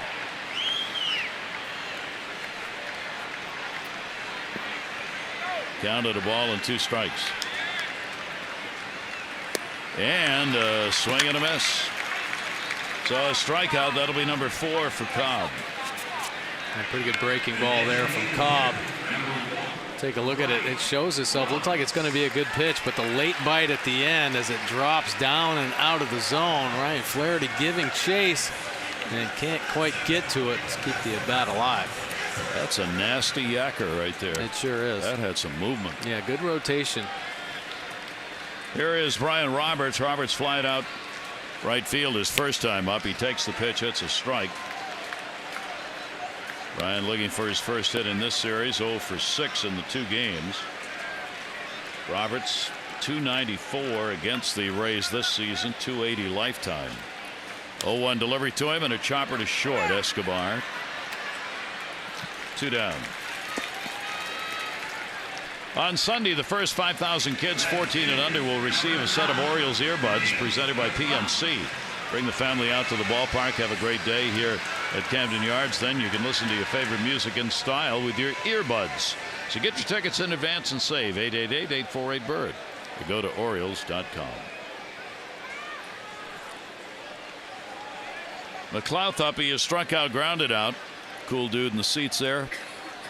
And McLouth in the air, left field. Joyce will get over. And Cobb's right now get this thing under control. That's 7 in a row that he's retired. The Orioles have not had a hit since the 2nd inning.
fresh in the Outback.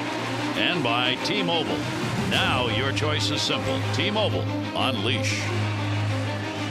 Gary Thorne and Mike Bordick here in beautiful Camden Yards, and another real good ball game in this division matchup. A lot of youngsters on hand, going to catch some games before school gets underway. Yeah, not much longer before they're back in school. They'd like to get some of those earbuds we were talking about in the last inning. Take the bird to school with them. Yeah, exactly. They can listen to the ball game. So the Orioles here in the 6th inning will try and get a quick one. Gonzalez, 1-2-3 inning in the first, not since. And a great breaking ball that really jelly-legged Escobar. Escobar an RBI single, and he is grounded out. Yeah, nice first pitch breaking ball from Miguel Gonzalez. Here's the 0-1 to him, and the shortstop on a pitch away, 0-2. Escobar 4 for 12 now off Gonzalez.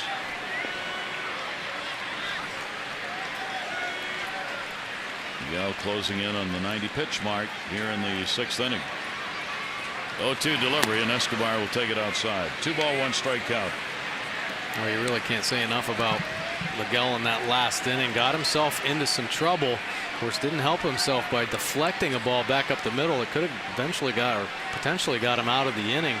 A double play ball, but kept his focus and came up with a huge double play. 4-6-3. That'll be fouled off. Miguel trying to keep his good run at home alive. He's 5-1 at home, 3-4 on the road this year. 8-3 lifetime at home for the Orioles. 9-6 on the road. Here at Camden Yards this year, 9 home starts. That 5-1 record goes with a 4.18 earned run average. 1 2 strike delivery. Great pitch after he'd set him up for that one with the pitch away. Yeah, nice job. Hey, Miguel Gonzalez is fearless about throwing in. He missed his spot. Matt Wieters was setting up down and away, but you really have to take it like every pitch has a purpose. 2-2 delivery on the way, goes away again and just missed. So a full count, 3 balls, 2 strikes on the leadoff batter Escobar. Leadoff man on in the 2nd inning. They scored a run. Leadoff man on in both the 4th and 5th innings. They did not. Full count. And got him. Nice try, but well, you called it. He jelly-legged him on the first pitch breaking ball, and here 3-2 count. Got him again. You can see his upper body lean back. He gave up on it. Miguel Gonzalez gets the call. Big strikeout. Start the inning off. First strikeout since the 2nd inning, 4th in the game. That will bring Molina to the plate. He's grounded out twice, and Molina will chop that one foul. Jose Molina, veteran catcher. A lot of work behind the plate. Lobaton, the backup, who had the big weekend with the game-winning hits. And Molina's been the starter in both of these games. Here's the 0-1 delivery to him, and foul back again. 0-2 count. Molina now 38 years old and has been around pro ball since 1993. Broke in the Cubs organization. Got some time in with the Cubs in just 1 year. Went to Anaheim, then the Dodgers. Played with the Yankees, Toronto, and then last year with Tampa Bay at 223. 102 games he appeared in. 0-2 delivery, reaching, fouls it back, keeps it at 2 strikes.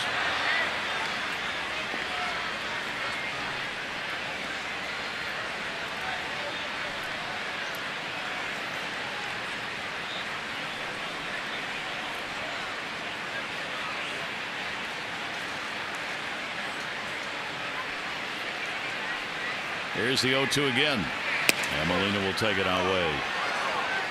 Didn't dare to take that the pitch before. Right. Work that outside corner, induce a chase as he's gotten ahead of Molina.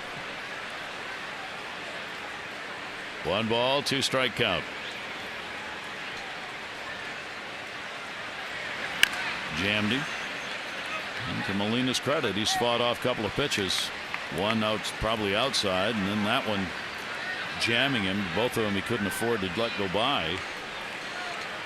No, he keeps the at bat alive. Ball and 2 strikes. Yeah, like all good hitters, you fall behind and get 2 strikes on you. You got to do what you can to keep the at bat alive and hope the pitcher makes a mistake.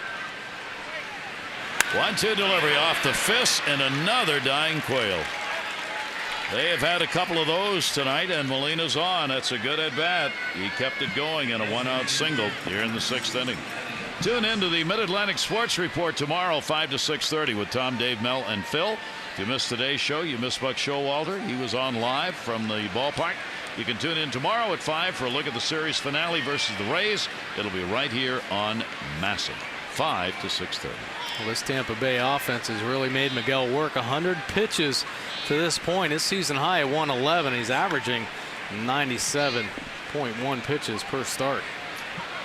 Kelly Johnson has singled and grounded out, 1 down. And he takes the pitch away for a ball. Rays in these 2 ball games have kept the pressure on the opposing pitchers of the Orioles. They had 4 runs, 10 hits, and less 7 in the ball game last night. Overshadowed by the Orioles with 3 runs on 15 hits and 15 left on. Again gets the off-speed delivery in, and a 1-ball, 1-strike count. Now the Orioles have really been swinging it here the past 3 ball games. Talked about the amount of hits they had in last night's game, but 25 in 2 games against the Rockies. But Cobb really neutralizing his potent Orioles offense tonight. Just 2 hits on the board for the O's. And the big cut will be foul back. Second time TJ McFarland, so he'll be coming into the ball game either during this inning or the next inning. As Buck Showalter is adamant about not getting guys up twice and not getting them in a game. 1-ball, 2-strike count on Kelly Johnson. Shift on in the infield against the hitter. 1-2 delivery, and missed with a down low. Including the numbers in this ball game, the Rays now in the season series have outscored the Orioles 80 to 69. Both teams have put on the offensive shoes for this series this year. ERA up for both teams against one another. Inside, the Tampa Bay ERA was 5.04 coming into the game, and the Orioles ERA was 5.79 against Tampa Bay. It's been about the offense. It sure has. I mean, both offenses really productive against each other, and starting pitching. Tampa Bay known for their arms, with the Orioles been able to get to them, but they're being neutralized right now, and they couldn't come up with a big hit in last night's ball game. Tampa Bay staying pretty consistent. 3-2, runner not going. Ball popped up, and that will be in the seats. No play. With Molina, the runner at first base, not going to chance sending him even on the 3-2 count with 1 away, because if there's a strikeout, he's gone. Yeah. Davis playing behind him with a left-handed hitter up there. George Hendrick, first base coach, talking with Molina. Here's the 3-2, and he walked it. So that's the 4th free pass to go along with 4 strikeouts. Puts runners on at first and second with 1 down. And Castro, for the 3rd time, is coming to the mound. Well, it worked the last inning. Miguel Gonzalez got himself into a little bit of a jam. This little visit from Bill Castro kind of got him to calm down. Talked about the pitches and the execution that needed to happen, but a tougher situation here with Jennings. Much better speed, tougher guy to double up.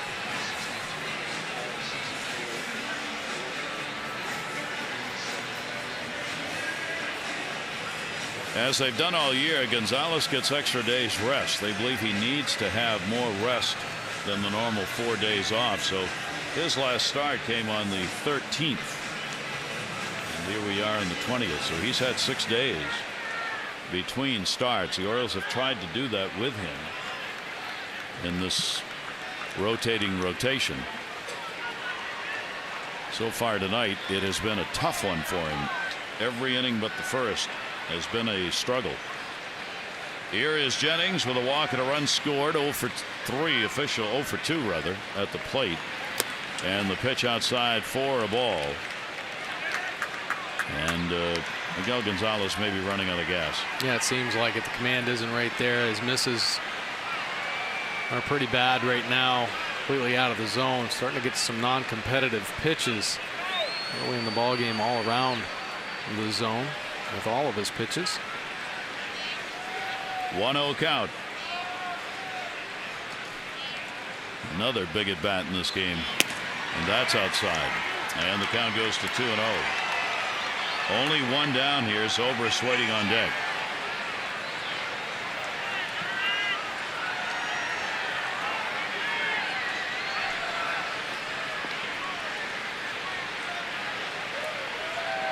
Two-0 count. You get tired. Your velocity's down. You're a little afraid of throwing a strike because it might be too fat, and you know you haven't got any extra zip on it. Here's a 2-0 delivery. Gets that one in there, and that's what he's been doing tonight when he needs a strike, going to the off-speed delivery. Yeah, he's getting a little too quick on his fastball. Nice call by Matt Wieters. Try to settle him back down. Nice get me over breaking ball to get back into the count here. Runners off first and second with 1 out. 2-1 delivery. That's there too. Another good pitch. And again, throttling back a bit. Count goes to 2-2. And Matt Wieters recognizing he has trouble right now commanding his fastball. So a couple good off-speed pitches. You're a hitter. What do you look for? I guess you'd look for an off-speed pitch if that's what he's throwing for strikes. Tough to do, huh? 2-2 count. Yeah, actually anything. When you get to 2 strikes, you shorten up and look for anything. Ground ball slapped to short. Played by Hardy. Flaherty won. Relay to first will not be in time. Flaherty got dumped out there, and a good slide made by Kelly Johnson. Molina moves over to third base, but a big second out recorded. A great job by Miguel Gonzalez to work himself back into the count. Executed a great pitch.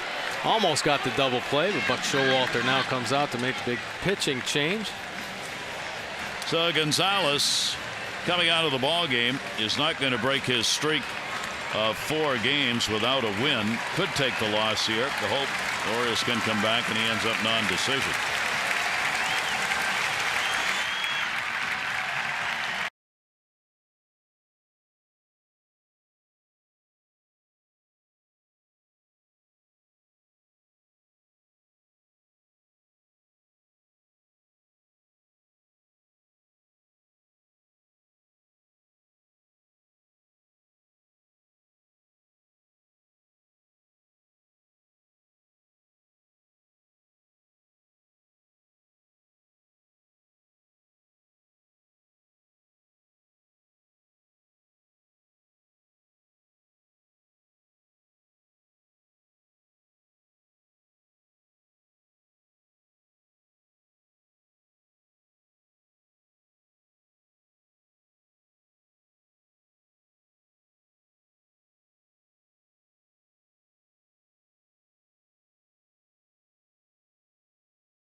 He certainly has kept the Orioles in, but not where he wanted it to be. No, but you know what? He battled through this. He made some good pitches. 5 2/3, 8 hits. Probably half of those were broken bats or off the end of the bat. They just made him work. 3 runs, 2 of them earned, 4 walks. That's kind of uncharacteristic for Gonzalez at the 4 punch-outs, but got that pitch count way up to 112. And you credit the offense of Tampa Bay, for getting to Miguel Gonzalez, but he kept his team in there, and he gives way to T.J. McFarland. This will be his 28th game for the Orioles out of the pen. 4.26 earned run average with 48 strikeouts. Opponents hitting 273, lefties at 266, and the righties at 277. Got the inherited runners, though, 38%. Not the number that he'd like, or Buck Showalter. I want to improve on that. First and third, 2 down, and a chopper hit by Zobrist. McFarland up the throw, and he's got him. 1 pitch, and he records the out. So no runs on 1 hit, and 2 are left on base.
Miguel Gonzalez runs a 2-seamer in on Escobar, but he gets enough of it to pick up an RBI, scoring Joyce. But Ryan Flaherty answers right back in the 2nd inning with an RBI of his own, scoring Matt Wieters.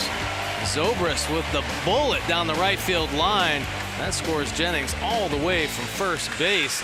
The Rays have the lead 3-1. Flaherty 1 for 2 with the single and RBI.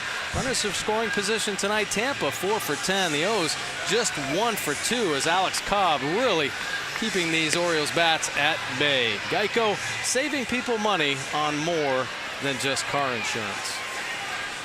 And we remind you, for Alex Cobb, it's only his 2nd start since returning from the long span on the DL where he missed 50 games. And in that first start, he made a 5-inning appearance.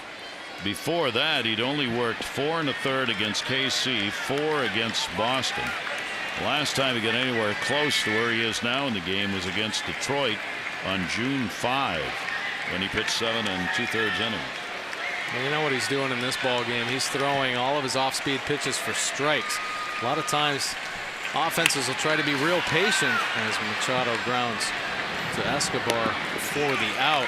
Try to be patient with a guy that throws a lot of off-speed pitches, because many times pitchers can't command them as well, but he's had command of all of them tonight. He went through a stretch in that 3rd and 4th inning where the Orioles started to get some fly balls, which would indicate he was elevating, but he's gone back to the ground balls. 1 away here in the 6th inning, and Chris Davis coming up, hit by a pitch, and he has struck out. Davis now with a hit in 5 at-bats, lifetime against Cobb. And the fastball is in there for a strike. He's been right there, about 92 with the fastball, not overpowering, but a good one. But along with those off-speed pitches, it's made to look a lot faster. 0-1. Davis with a big uppercut. More dirt than ball on that one, and an 0-2 count. Yeah, that was a nasty split finger. Threw it at 85 miles an hour, and a good sell with the arm speed to get Chris Davis swinging. Chris behind on the count, 0-2.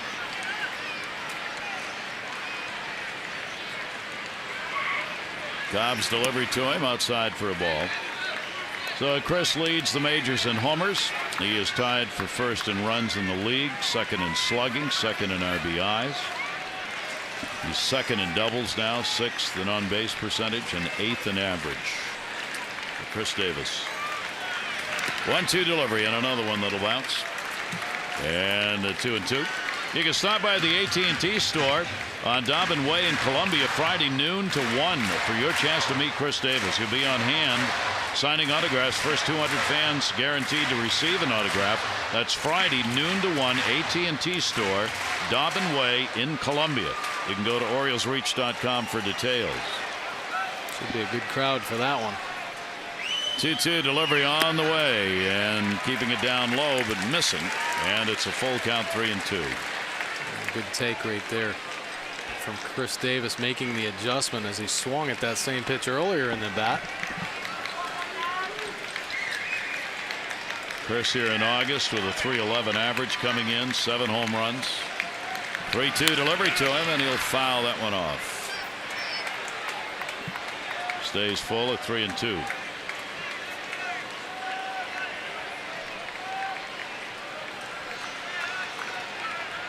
Orioles need base runners against Cobb.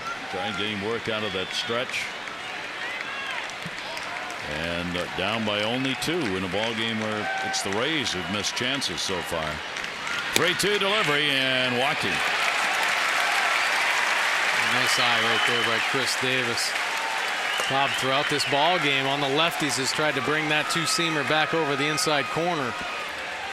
Davis sees that one in just a little bit too much. Nice base on ball. So Davis picks up the walk, and Adam Jones comes to the plate. A single, and he is flied out. Davis back now to picking up more walks here over the last couple of weeks. He's had 54 free passes, among the top 5 in strikeouts, still at 151.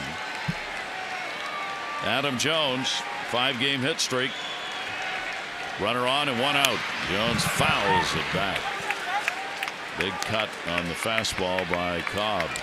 And one of Cobb's better fastballs at 93 miles an hour, and still with the good two-seam action to get it in on Adam Jones.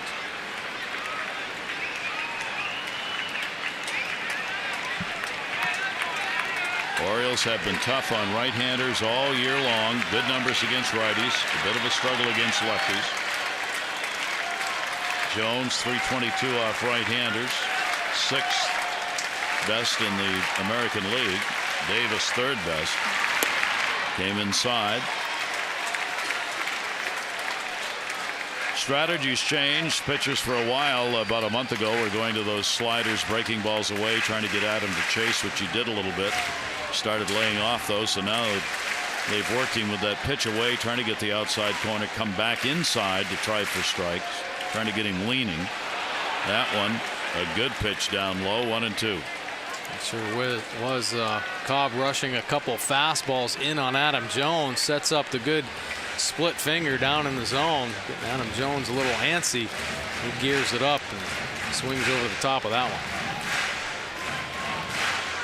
Adam up there in RBIs with 89. He's 4th in the league starting the day. Also 4th in runs scored behind Davis, Cabrera, and Trout. 1 ball, 2 strike count.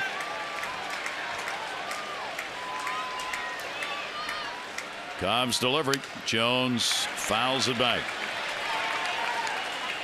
Another good pitch at the bottom of the zone. Probably a ball, just such a tough pitch to lay off of. That one at 87 miles an hour. So it appears it's going to be a fastball, and then the bottom drops out right at the end.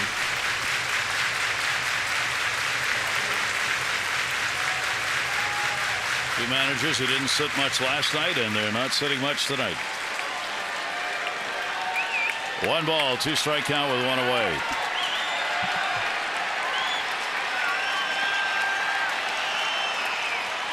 And Jones is gone, and he knew it. started to swing and got tied up in a big strikeout.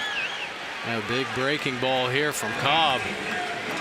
Gets him as it backs up and stays on that inside corner.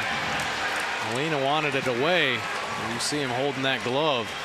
The breaking ball hung on. Catch the plate. So 5 strikeouts for Alex Cobb. Nick Markakis fans, as the Orioles right fielder comes up 0 for 2, lined into a double play, flied out to left field, 2 down, runner on. Yeah, a couple good at bats off Cobb. Nothing to show for it. That was a bullet. He hit to Loney, and then he hit one deep to left field.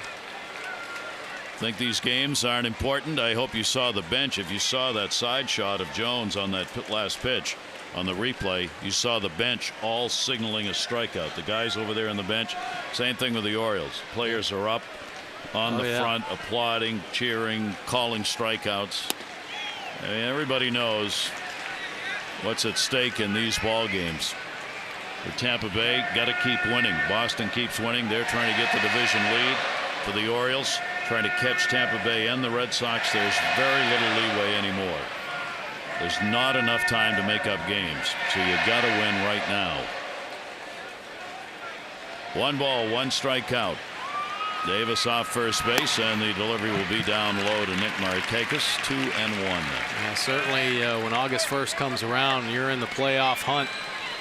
The intensity of every pitch is picked up incredibly. Everybody wants to fight for the postseason. 2-1 delivery on the way, and that's down low, and Cobb falls behind. 3-1. Unhappy with himself on that last pitch. Showalter talking about that today. He said, you know, we know every game's important. The game that was played in April, important as a game now when it comes to wins and losses, but it's just human nature. You got a long stretch in front of you. You just kind of figure you got time to make up, and it's human nature to do that. Then you finally get down here where you see that light at the end of the tunnel, and it's like, whoa. That's hit hard, but right to second. Zobrist has got it, and Markakis is retired. No runs, no hits, no errors, and 1 left on base. Cobb's in charge. The Rays have the lead.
Had it working in this ball game. Nice fastball up and away to get the leadoff hitter Jennings.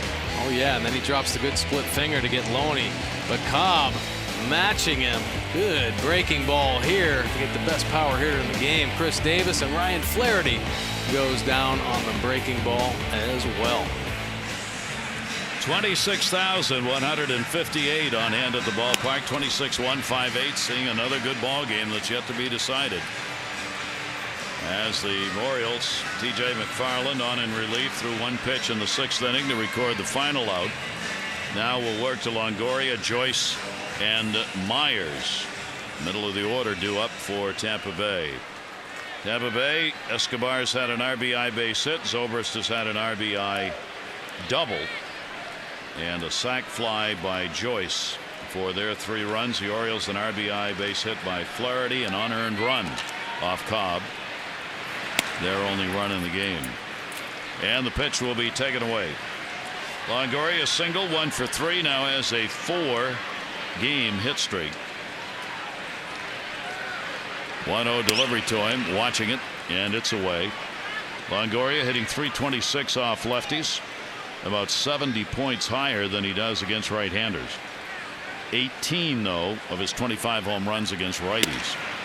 Waiting for a strike, and he gets one right there. 2-1. And TJ trying to work that outside corner, finally getting the call out there on a fastball away. Longoria 0 for 2 off the left-hander, and he gets another one there, and Longoria knew it and jumped away. 2-2. Yeah, nice breaking ball from TJ McFarland. Now right back into the count.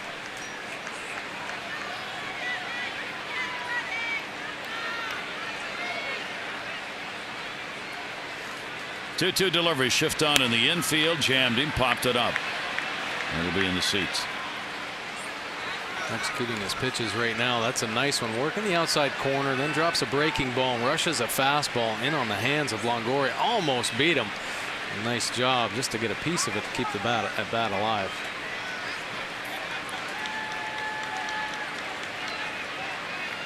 Here's the 2-2 delivery, and that'll be inside.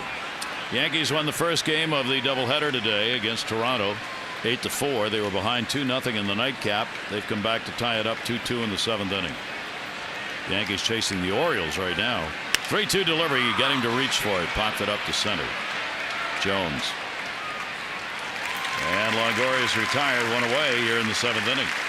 MLB.com Advantage celebrating 5 years as your #1 mobile app for live baseball. Available for iPhone, iPad, Android, and BlackBerry 10. At-Bat delivers Orioles baseball with live audio, pitch tracking, stats, highlights, and more. Text at-Bat 31826 or go to Orioles.com for details. Joyce, couple of walks, sac fly. Good night. Shift on for him, and the pitch is on the inside corner for a strike. Look at the shift. Ryan Flaherty playing shallow right field, and J.J. Hardy swung over on the second base side, but Manny Machado has to honor that bunt. Joyce has shown bunt like 7 times this year when a shift is on, so you see Manny uptight. Yeah, Joyce is not timid in putting the ball down if he thinks he can get a base hit that way. And a great pitch. McFarland came back inside on him. Gets ahead of the count of ball and 2 strikes on Matt Joyce. Joyce hitting only $160 off left-handers. 8 for 50. But 2 of the 8 hits home runs. 1-2 delivery to him. Grounded into the shift. Davis on the backhand. And McFarland over to cover. 2 down. Good play right there by Chris Davis. Nice backhand. Waits on TJ McFarland to get over there. No panic at all. Makes that play look nice and routine. You see him get down there, the big stride, and as he takes his eyes down to the baseball to secure it, it makes an easy out. So 2 down. McFarland trying to retire the side in order. That has not happened since the 1st inning. Gonzalez 3 runs, 2 earned, 8 hits over 5 2/3 for the Orioles starter. Myers a single, 1 for 3 in the ball game. And Myers will watch one go by for a ball. Myers hitting .318 off lefties, .305 off right-handers. .346 with runners in scoring position. Not bad. Pretty good.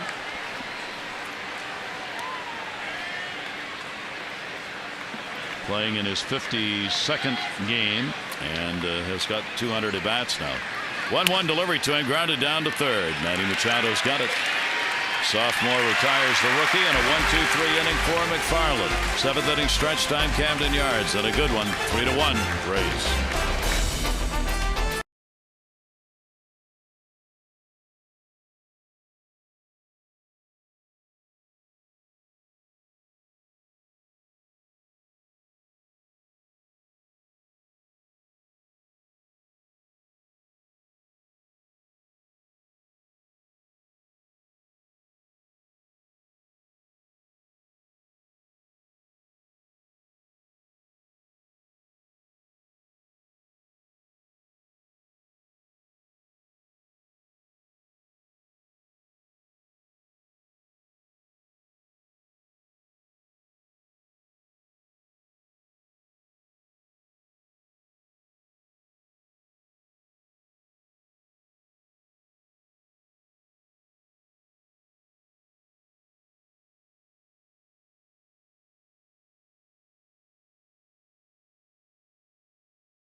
He's made his mark in jazz, but he also likes baseball. Joining the game here tonight.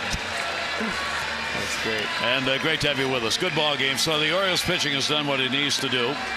Gonzalez would like to have been better, but the Orioles are in the ball game. Yeah, they sure are. I mean, it's been a great pitching duel. Miguel Gonzalez, not a typical performance by him. The Tampa Bay offense really made him work throughout this ball game. He came up with big pitches when he needed, only to limit these guys to 3 runs. So they are still in this game, but the Orioles offense has got to find a way to try to get to Cobb. His off-speed pitches have been devastating, really keeping them off balance this whole ball game.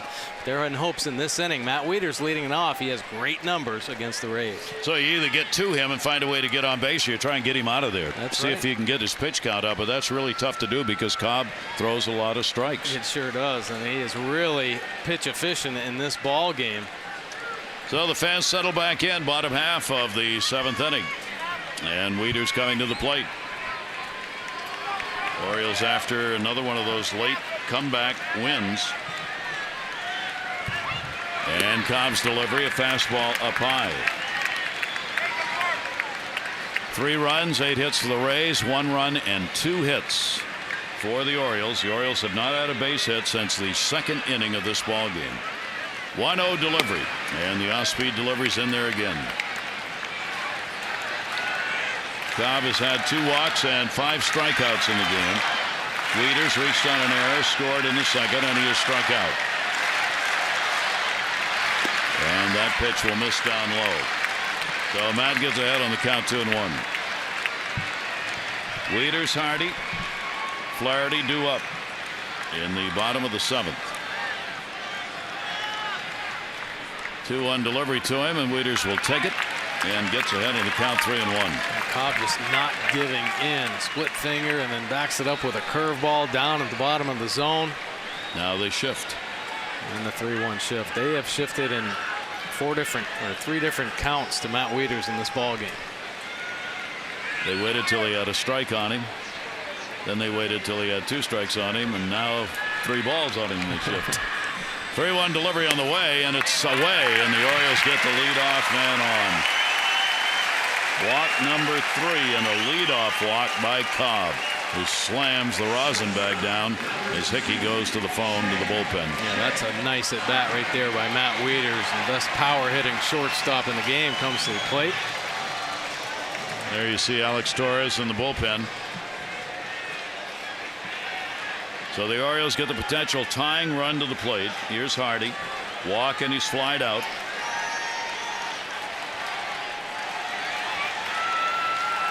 And the pitch to him, it will be taken for a strike.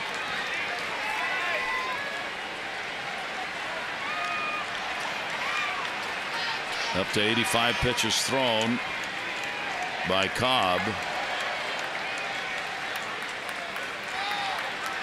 Wieters virtually standing on the bag at first base, and the inside fastball will miss. 1 ball and 1 strike. Yeah, you had mentioned in his last start, now the first start he came back from the disabled list, he threw 85 pitches, but that was in 5 innings of work. He's at 86 now, pitching into the 7th. Ground ball pitcher after that double play ground ball right here. 1-1 delivery on the way, and a line shot base hit the center. So Hardy is on with a single, and the Orioles have the first 2 on here in the 7th inning, trailing by 2. When the Orioles win, everyone wins, and all season long when the Orioles win and score 5 or more runs, you get 50% off regular menu price online orders at papajohns.com by entering promo code Orioles5. Better ingredients, better pizza. Papa John's, valid at participating Baltimore area Papa John's.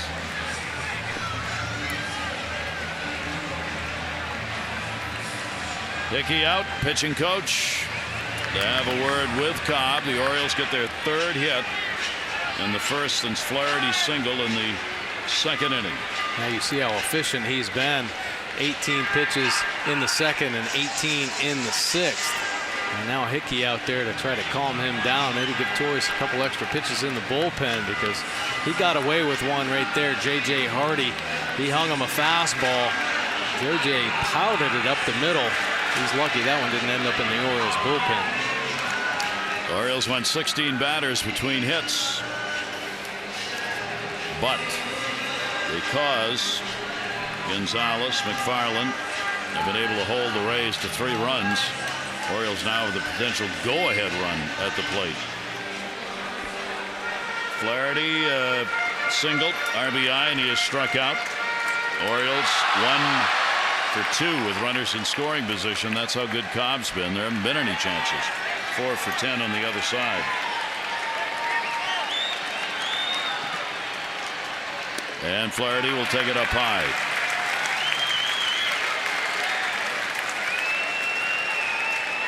1-0 count. And you get the feeling Cobb's tank may be nearing the E mark.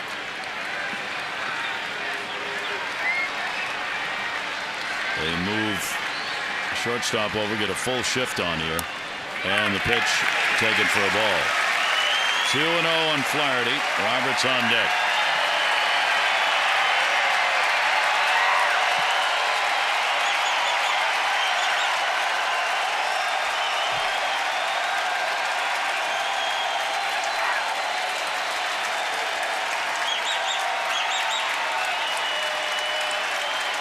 Delivery. Flaherty will pop it up. Molina, and no play.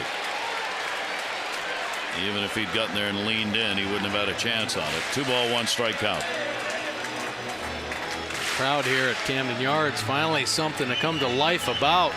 It's the Orioles offense finally putting some pressure on Cobb here.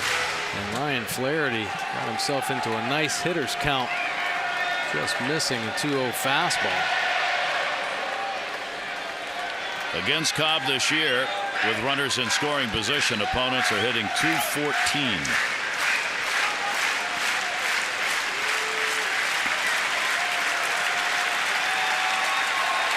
Two ball, 1 strikeout. Longoria cheating in for a bunt. He looked at throw down on the attempted pickoff, and Molina loves to rocket it around. Wieters back to the bag. Well, they had that one guessed right. They were playing bunt, and he showed bunt. Yeah, Longoria was tight on the grass. Flaherty squares around, but the veteran Molina, nice heads up, court awareness, throws behind Matt Wieters. Well, Wieters knows what's going on back there, and he gets in there just in time. Count goes to 3-1. With a shift on. Player very close to second. Wieters has to be careful. 3-1 delivery. No bunt here, and he walked him, and they're loaded. Cobb thought he had one in there, didn't get the call. And the Orioles here in the 7th have loaded him up. And that will be it for Cobb.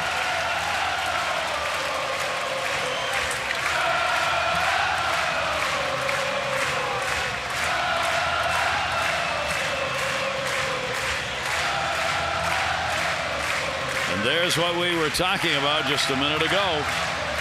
Either find a way to get some hits off him and or find a way to get him out of the game. He's gone.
Alex Cobb out of there, the 25-year-old right-hander with a great start, but he leaves responsible for the 3 runners. Well, it sure was a nice start. 6+ innings for Cobb.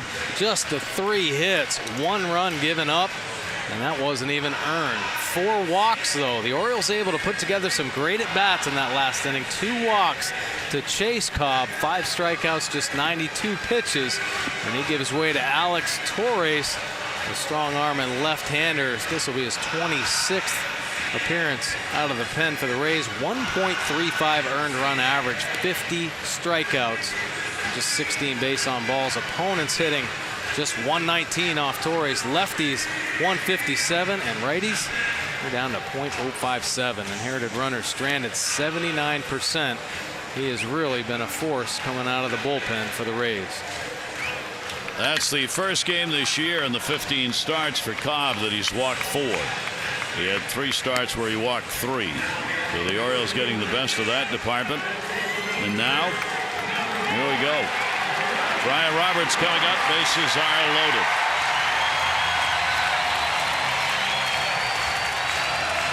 DH tonight, flied out, grounded out, 0 for his last 7.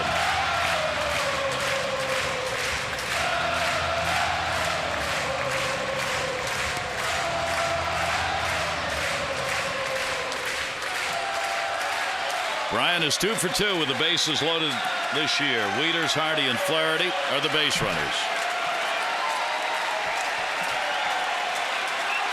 Orioles down 3-1. Torres' delivery to him will be outside for a ball. For Brian, the switch hitter this season with some at-bats piling up now. 276 right-handed. 217 left-handed. Check that. 246 right-handed, 278 left. A little better from the other side, but not a big difference. 1-0 delivery, grounded to third base. There's 1. There's 2, and the Orioles will pick up a run. No RBI. Wieters will score. Longoria goes to the bag, gets the out on Hardy, and then gets Flaherty going into second base. I think Longoria was thinking 3 here in this situation. That's a bullet hit down to him. He steps on third and wants, if it's a good feed, you got to believe Zobrist is going to try to turn that one over. But a couple outs there really puts an end to a huge rally. But they do score 1 and get a little bit closer.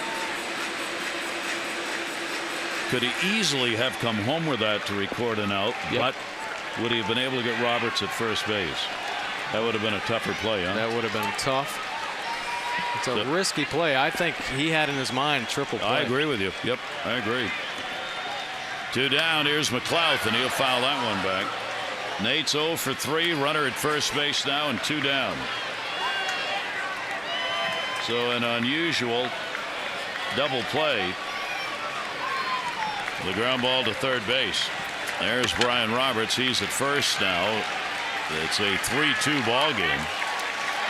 Longoria gunned it down to second, but with Roberts running, trying to get a triple play, you're not going to do that. And the pitch taken for a strike, and the count goes to 0-2 on Nate McLouth.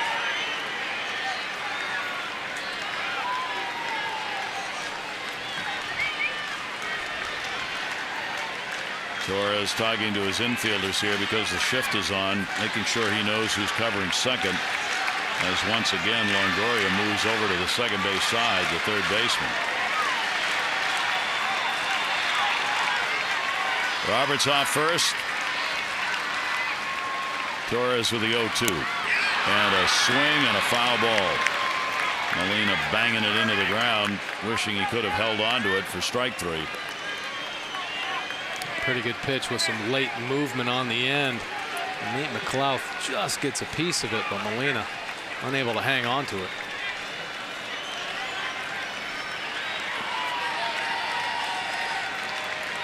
McLouth at 227 off left-handers. Step off, look over to first. Torres with an 0-2 again. And the throw over, and Roberts back to the bag.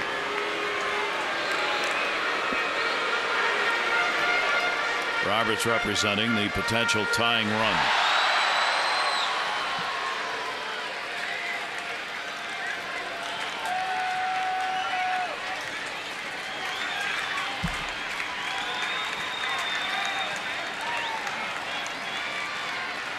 Oh, 2.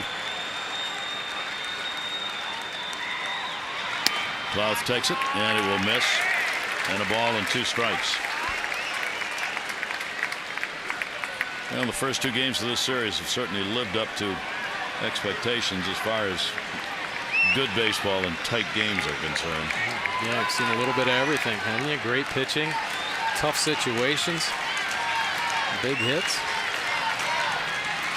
1 ball, 2 strike count. Roberts has shown no sign to go. Torres looking at him, the delivery, and that's going to miss. So he got ahead, 2 strikes, takes it down to 2-2. McLeod has faced Torres only once, 0 for 1 against the left-hander. Torres has a win this year against the Orioles, working 5 innings total with 5 strikeouts, no runs, no hits.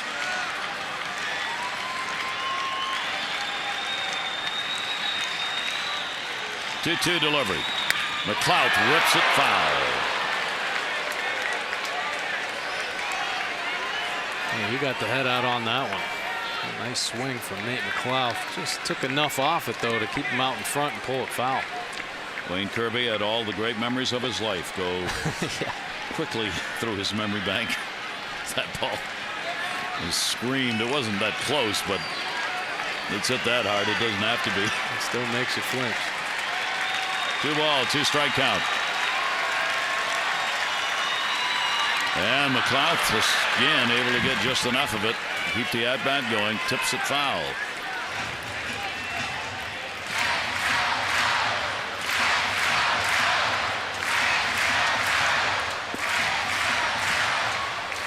And everybody up on the rails in both dugouts. The intensity of this game mounting.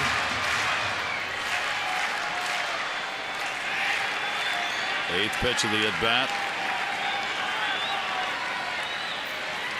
Torres 2-2 delivery, and McLeod takes it, full count.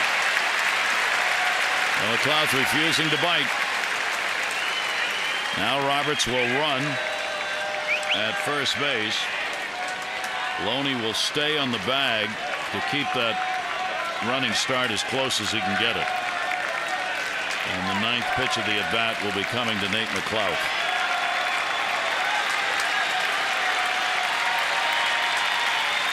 3-2 delivery.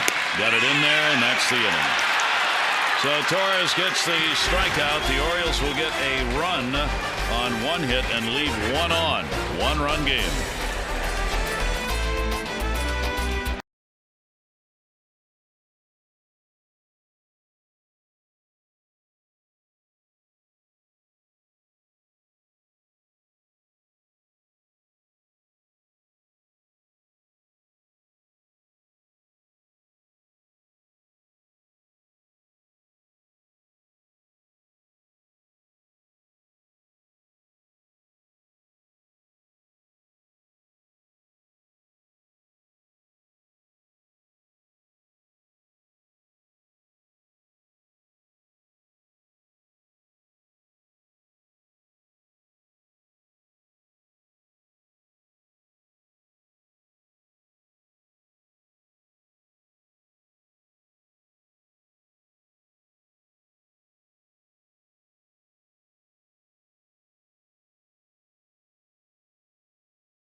Placeway and Chen will be on the mound against Jeremy Hellickson. Our coverage on MASN HD 630 O's Extra presented by Geico. Our game coverage at 7. All the access you need right here on MASN. There are the starters for tomorrow. Yeah, another strong young arm, Jeremy Hellickson for Tampa Bay, going over after Wei-Yin Chen. Chen 6-6 on the year with a 3.23. Hellickson though with the 10 wins on the season. A real good one being played out here. There is Wei-Yin Chen waiting to make his start tomorrow in this series, but right now a fan cheering on the Orioles. Hellickson the same on the other bench. 3-8-1 for the Rays. The Orioles 2-3-1. 8 have been left on by the Rays, 5 by the O's. McFarland retiring all 4 faced so far. And a foul ball at the plate off Loney. James Loney with a single. Struck out, it into a double play. He has a 5-game hit streak going.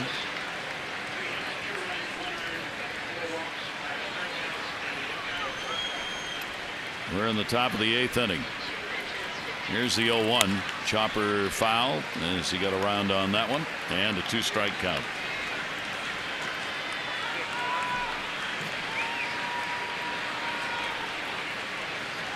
Loney's had a 3-for-4 lifetime off McFarland.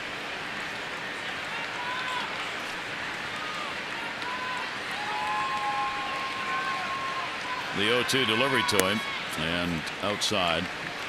Ball and 2 strikes from TJ. A nice sweeping slider right there. You get ahead. You can work with some pitches off the plate, try to induce a chase.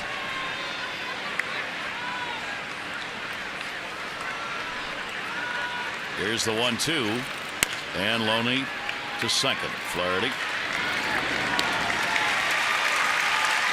One away in the 8th inning.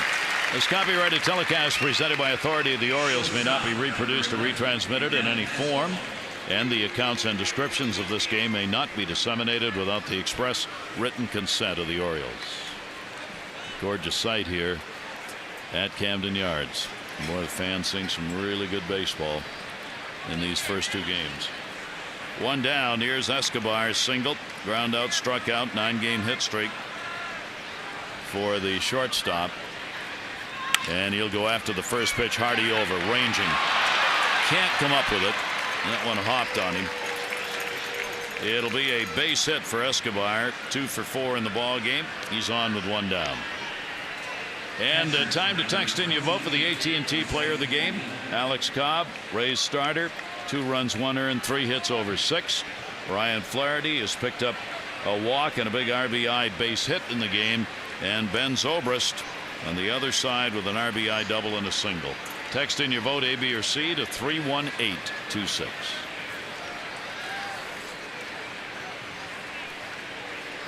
And here is Jose Molina. Molina with a single. 1 for 3 in the game, 2 for 7 in the 2 games. And he goes down to third. Manny Machado 1, relay to first, double play.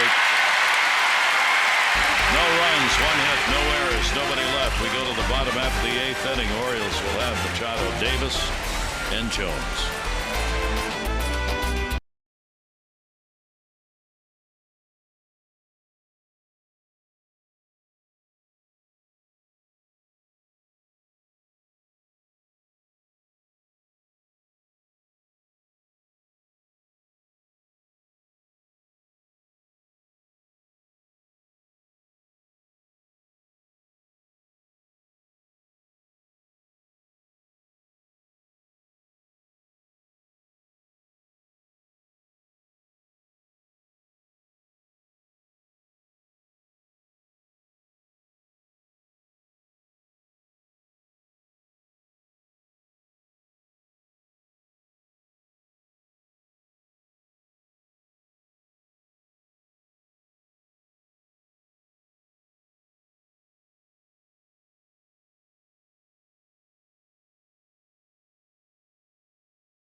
Shield contributes $50 to the Y of Central Maryland's Fit and Fun program.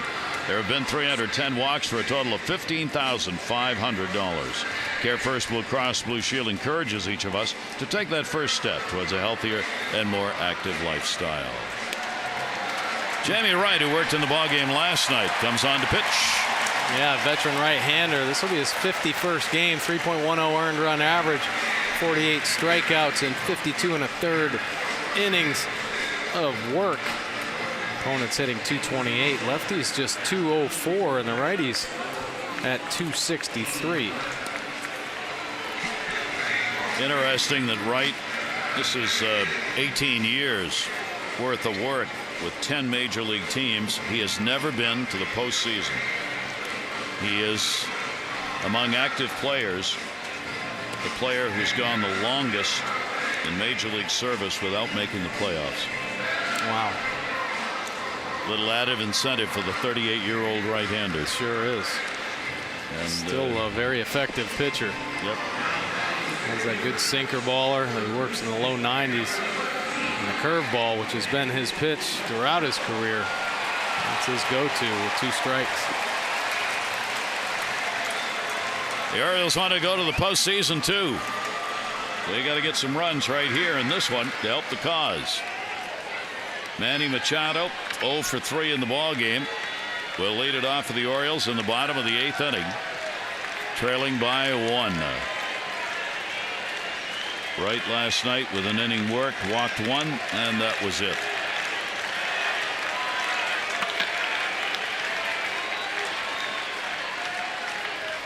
And Machado will take the first pitch on the outside corner for a strike.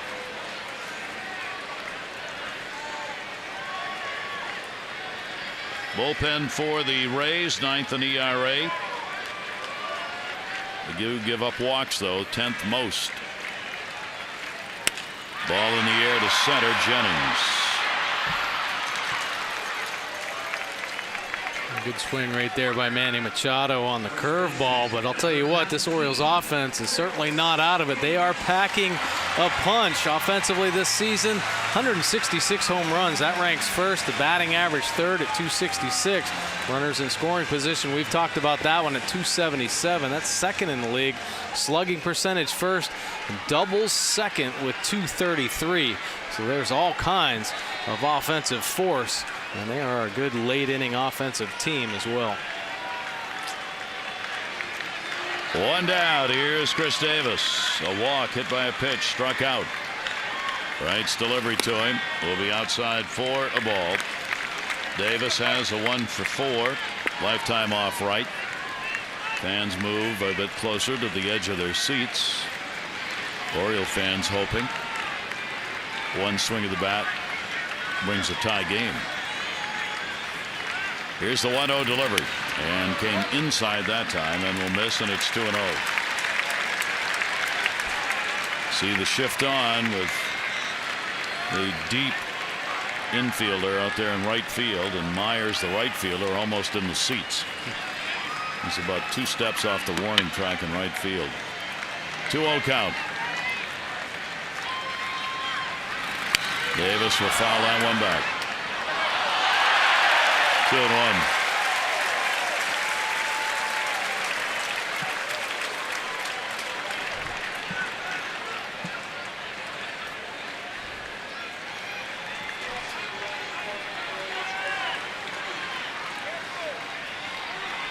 Two, 1 away.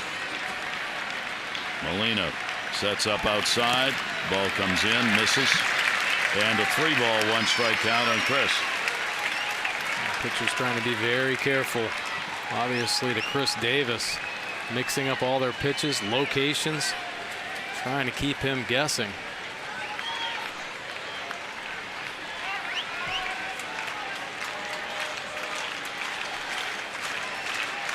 See if he gives him a strike here. 3-1 delivery. He did, and that's going to be a base hit.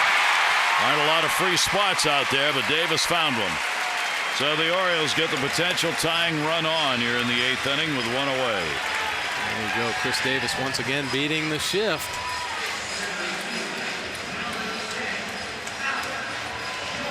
Warm-up action action. Wesley Wright, left-hander.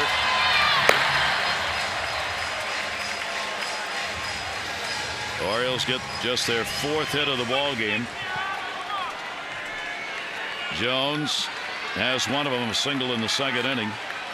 He has flied out and struck out. Each team's picked up an unearned run in the game. Flaherty an RBI for the Orioles. Escobar, Zobrist, Joyce, RBIs for the Rays.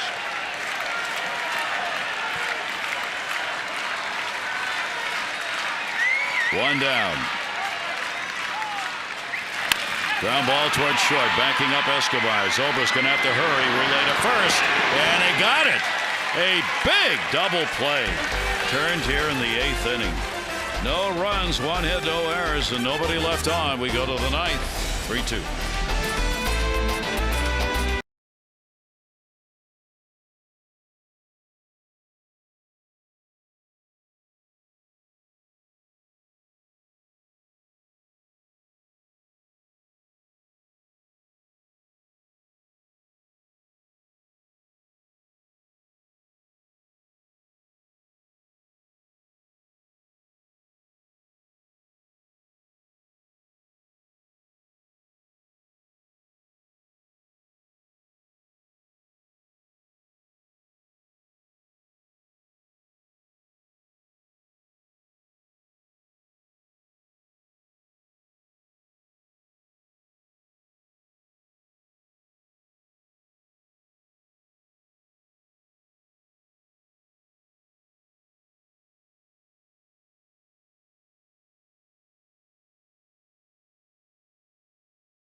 On Masson is brought to you by Southwest Airlines. Find our fares online only at southwest.com. Some of the memory makers for the Orioles. Some of the others are on the field right now. As the Orioles try and get back here, they've made it a 3-2 ball game. Of course, Orioles 1-run affairs have not favored them this year. They are 14-22, while a 21-17 record in 1-run games is on the board for the Rays. Adam Jones, that double play ball, that was a good turn. I didn't think they were going to be able to double him up at first base. Now, really hard to turn Adam Jones up on a double play, and especially the way that ball was hit, a chopper into the hole, but they turned it clean. Zobrist, and talked about his defensive prowess this year, a lightning quick turn with Chris Davis bearing down on. So the top of the 9th inning, McFarland will stay on. He's worked 2 1/3 innings so far, giving up only 1 hit, facing the minimum 7 batters for that double play that he got in the 8th inning. Orioles put the shift on against Kelly Johnson, the DH, number 9 hitter. Single, a walk, and a ground ball out into the shift, and a base hit. So a leadoff single on a diving chance for Flaherty. Kelly Johnson's got 2 hits in the game, 3 hits in the series. Johnson gets hit number 10. 10 hits last night, 10 hits tonight for Tampa Bay. Jennings coming up, a walk and a run scored. A couple of fielder's choice plays and a strikeout. A foul ball off the eye. First at bat even. And the throw over. Jim Johnson in the bullpen for the Orioles. He was up for a bit in the last half inning in case the Orioles got the lead. He would come on to close it out. Even with the bag at third, Manny Machado, just in case. And the throw over. Jennings does a very bad interpretation of scoring around a bunt. Throw over to try and get a hitter to see if he might be bunting and give it away, but That so rarely works anymore. It's almost not worth doing. Right.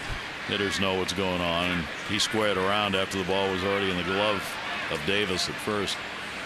And the first pitch to him will be taken up high for a ball. T.J. McFarland's done a super job since coming in relief of Miguel Gonzalez. And he has the ability to get the good ground balls. Nice two-seamer that he can fade away, and he throws a changeup off that as well with the same type of action. Jennings 0 for 3 off McFarland lifetime. 1-0 delivery to him.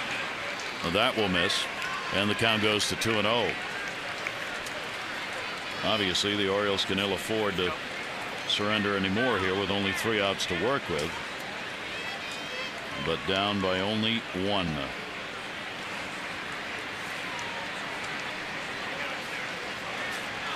McFarland 2-0, and that one he'll lay in on the outside corner.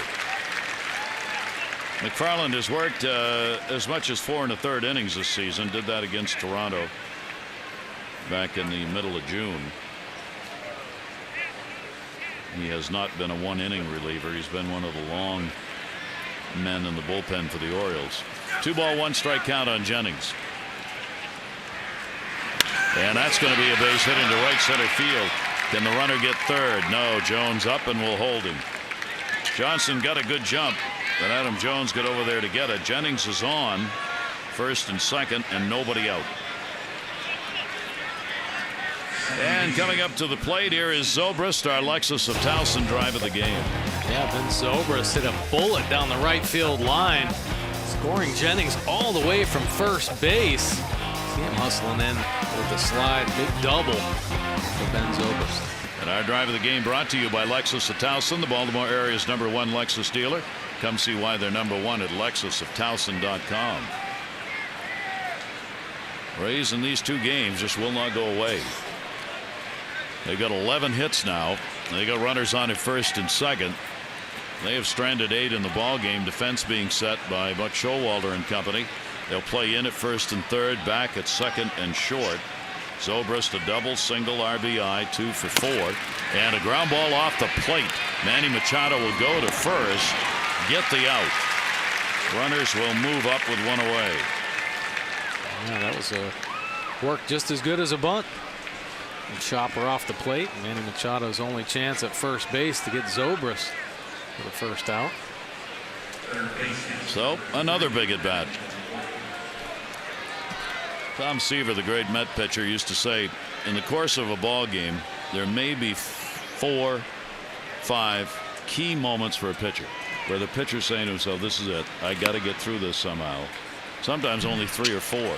Seems like in these 2 games, it's been like every inning for both sides. Yeah, I mean, there have been so many base runners on. The pitchers have worked under a lot of pressure in these games. So the intentional pass to Longoria will load the bases for Joyce.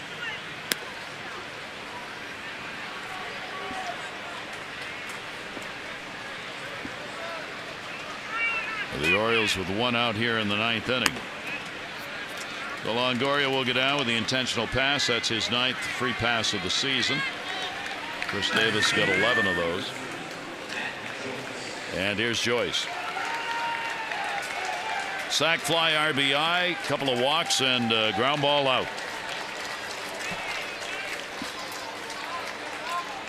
Joyce hitting only 160 against left-handers. Kelly Johnson a single at third, Jennings a single at first, Longoria the pass at first base. The Jennings down at second. Loaded up, 1 out. And Joyce takes it inside for a ball.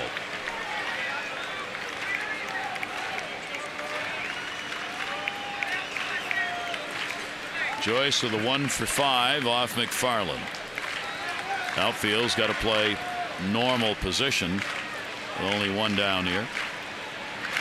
And a chopper foul. 1 ball, 1 strike count from McFarland. TJ getting some good movement on his pitches. Saw Zobrist top 1 for the first out, and Joyce trouble squaring it up too. This nice late movement, his two-seamer dropping a little bit at the end. 1-1 delivery down to third. It's over the bag and a fair ball. It'll bring home Johnson. It will bring home Jennings. Markakis going to the corner. Longoria stops at third, and a 2 RBI double for Matt Joyce. And it is a 5-2 lead for the Rays.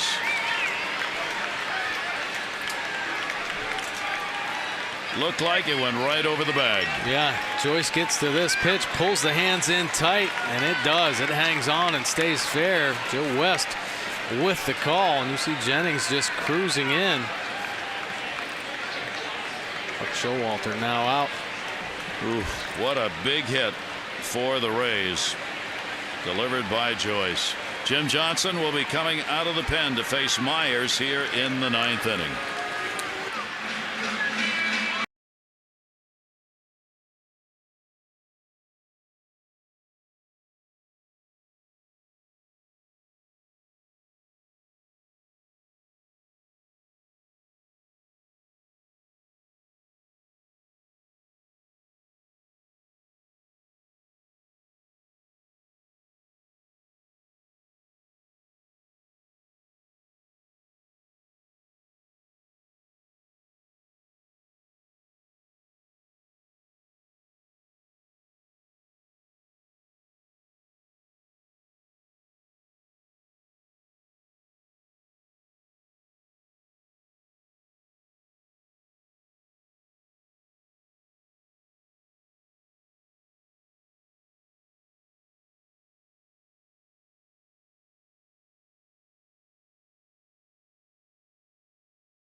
For Tampa Bay needs to be shut down right here. Yeah, and they're calling on Jim Johnson to do it. 59th appearance here for the Orioles. 3.62 earned run average. He does have 39 saves on the season. This is certainly not a save situation. It's a situation where he needs to get off the field and get this Orioles offense going. Opponents hitting .271 off Jim Johnson. 78% of inherited runners stranded.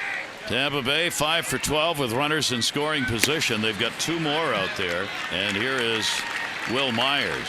The Orioles will play the infield in. Try and get that out at the plate. Longoria is the lead runner. Joyce on at second base with a 2 RBI double. It's 5 runs on 12 hits in the game. And a check swing. Did he go? They check it first. No. 1-1. Boy, McFarland out has been treated roughly by the Rays this year. In 4 games, 10 innings, he's given up 5 runs on 14 hits to the Tampa Bay Rays this season. Yeah, he was pitching really well, but that second time through ended up catching up with him. 1 ball, 1 strike delivery by Johnson. That'll be inside. 2-1. Kelly Johnson a leadoff single. Jennings a single. Ground ball moved the runners up. Intentional pass to Longoria, and Joyce made the Orioles pay with the 2 RBI double right down the first base line. 2 ball, 1 strike count. And a bender tied him up. It's in there. 2-2. Jim Johnson going to some secondary pitches here. Nice curveball. Mixed in a changeup as well on this at bat.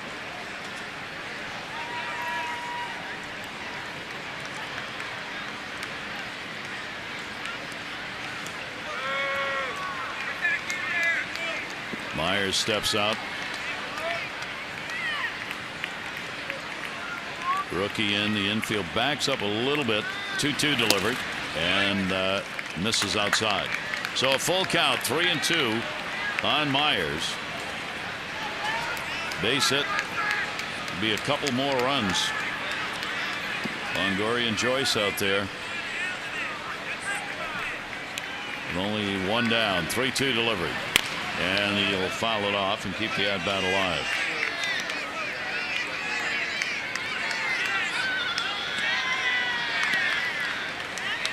Myers coming into this game 2 for his last 16.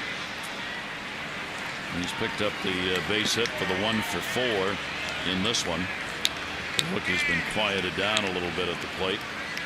3-2 delivery again, and Myers gets a broken bat base hit. That will score 1. Longoria. Joyce is coming. Here's the throw to the plate, off the mark, to score. And that has been the story of Tampa Bay's night. Give them credit. They've had at least 3 dying quails, 3 infield base hits, and they've taken advantage of those. And they've got a 7-2 lead. They really have. Nice at bat by the youngster Myers. This 2-seam fastball. Matt Wieters setting up outside. It runs back over a little bit, and it breaks the bat, but it finds itself right out in front of Nick Markakis. And Joyce hustling in behind Longoria. Boy, that's a big tack-on run there. So the rookie on with 2 more RBIs and a 2-hit ball game and a big top of the 9th inning. All 4 runs on 4 hits charged to McFarland over 2 2/3 innings work. And now James Loney to the plate. Loney with a base hit, 1 for 4. 13 hits, 7 runs, 13 hits for the Rays. And the pitch will be outside for a ball. For Will Myers, continues that amazing output. That's 39 RBIs that he's picked up in 52 games. Productive rookie start for the right fielder.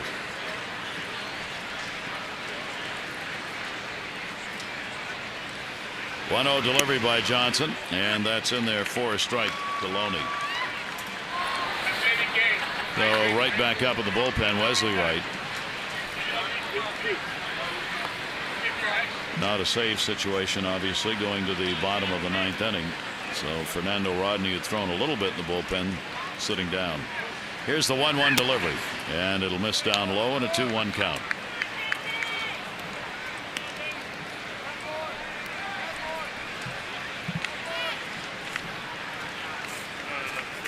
Jim Johnson this season, this is game number 7 he's appeared in. He's had a loss and 4 saves against the Rays this year. Coming in, they picked up 5 runs on 7 hits against him. Foul back, and Loney holds the count at 2-2.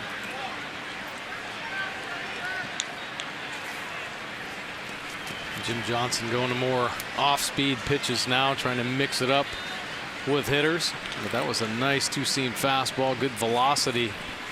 You like to see when he has that nice movement down in the zone, can induce a lot of ground balls. 2 balls, 2 strikes.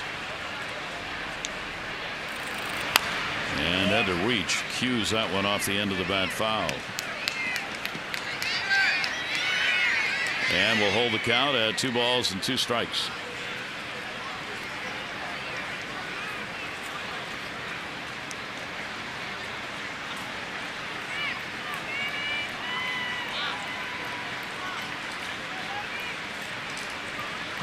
Two-two delivery on the way, ground ball, and another base hit off the end of the bat. Jones will hold the runner at second base, and Loney's on with a single. So a 2-hit ball game for Loney. What a 9th inning. Yeah, good pitch by Jim Johnson. Just a better job by Loney to try to get a good part of the bat on it, and found a hole up the middle. 5 hits in the 9th inning off McFarland and Johnson. 14 in the game. Escobar already with 2 hits, 2 for 4 and an RBI, and a 9-game hit streak. Stands in with 1 away, and the bender, he leaned away, and it's a strike. Escobar not liking the breaking ball in this ball game. That's the 3rd time he's been buckled. That'll guarantee you see more of them.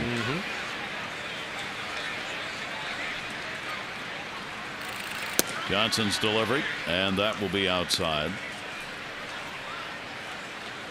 1 ball, 1 strike, 1 out.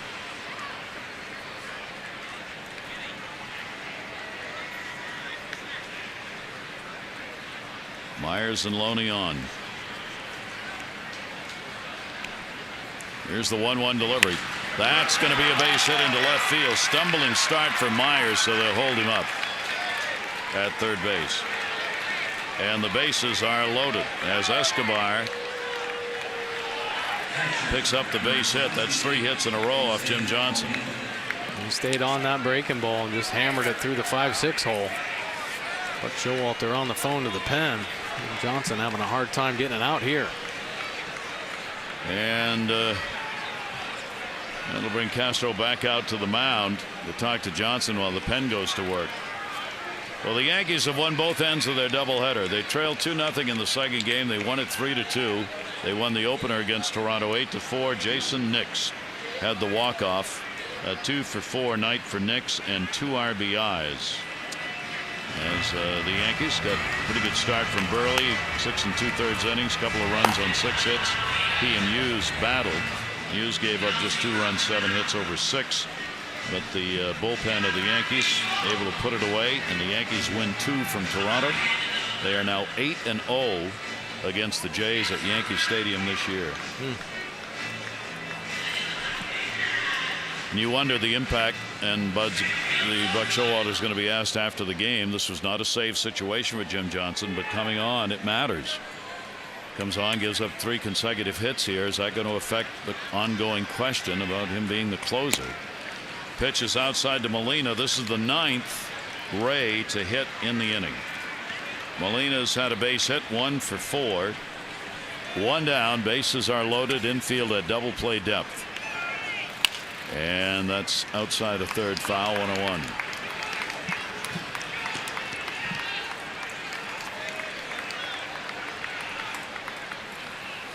Now, Buck Showalter certainly wasn't asking for a save.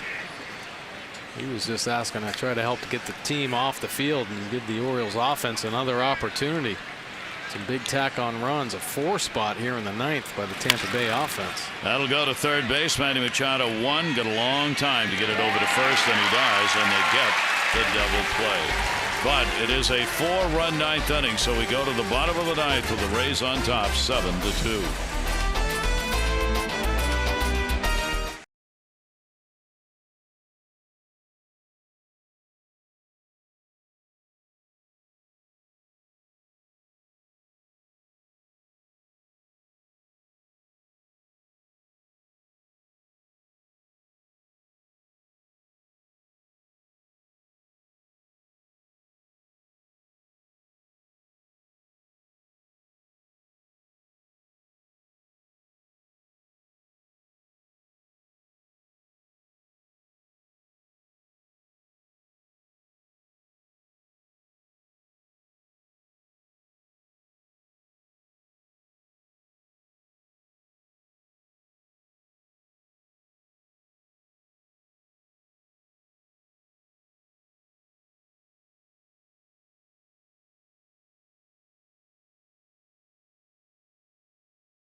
As the guys await the bottom half of the 9th inning, and let's take a look at our AT&T voting for the player of the game so far. Ryan Flaherty on top.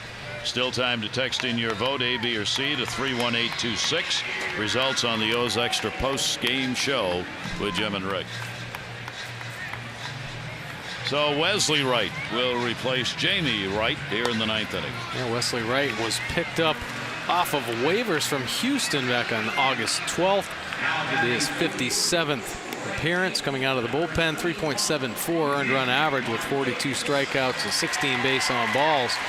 43 1/3 innings of work. Opponents hitting 278. Lefties up to 314 and righties at 241.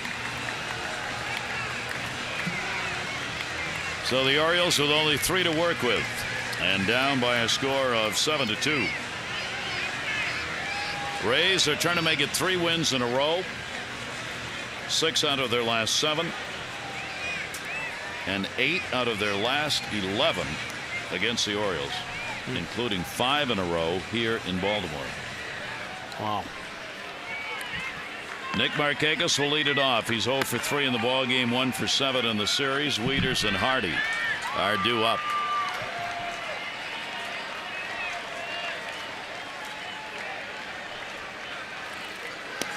And the pitch is outside for the ball from the left-hander. Bullpen tonight, Torres 2/3 of an inning, 1 strikeout. Wright an inning, 1 hit. Now Wesley Wright on the mound, and that pitch is taken for a strike by Markakis. Nick waiting. The Orioles needing base runners here. So Tampa Bay tonight has kept their offense going. We said they were averaging almost 6 runs a ball game against the Orioles this year. They've put a 7 spot up in this one. And a 15-hit attack. 1 ball, 2 strike count. Joe Maddon's ball club looking to go 72 and 52. 1-2 delivery. That's going to be inside. And with the Yankees winning 2 today, they have now won 66 games, 1 fewer in the win column than the Orioles. 2 ball, 2 strike count. Third base, Longoria, no room. Red Sox playing again on the West Coast against the Giants.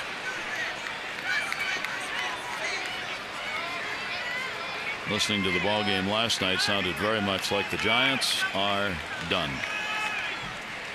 Yeah, they were first pitch swinging like they wanted to just get out of there. Yep, didn't sound like a lot of effort going in. A very disappointing season. Red Sox had a 5-0 lead midway through and then went on to win it 7-0. They've got an early 1-0 lead tonight.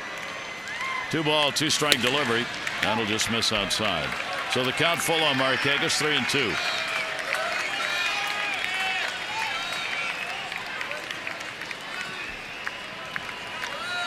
Oriole bench hoping for a minor miracle here in the bottom of the 9th inning. Markakis in the air to left field towards the seats, foul.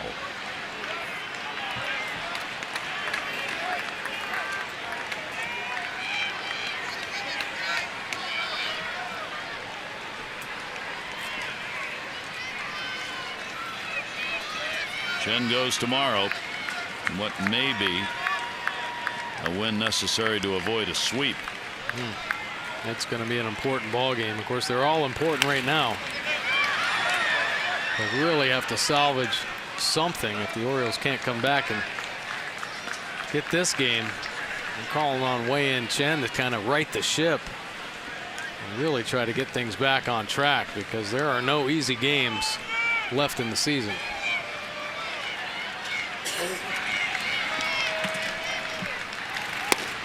Three-two pitch, and the Orioles get a walk.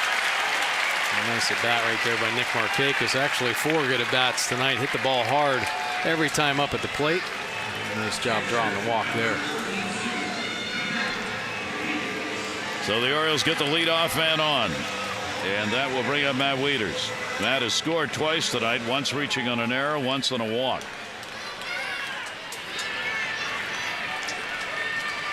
Orioles with just 4 hits in the ball game. Curving foul. Strike 1.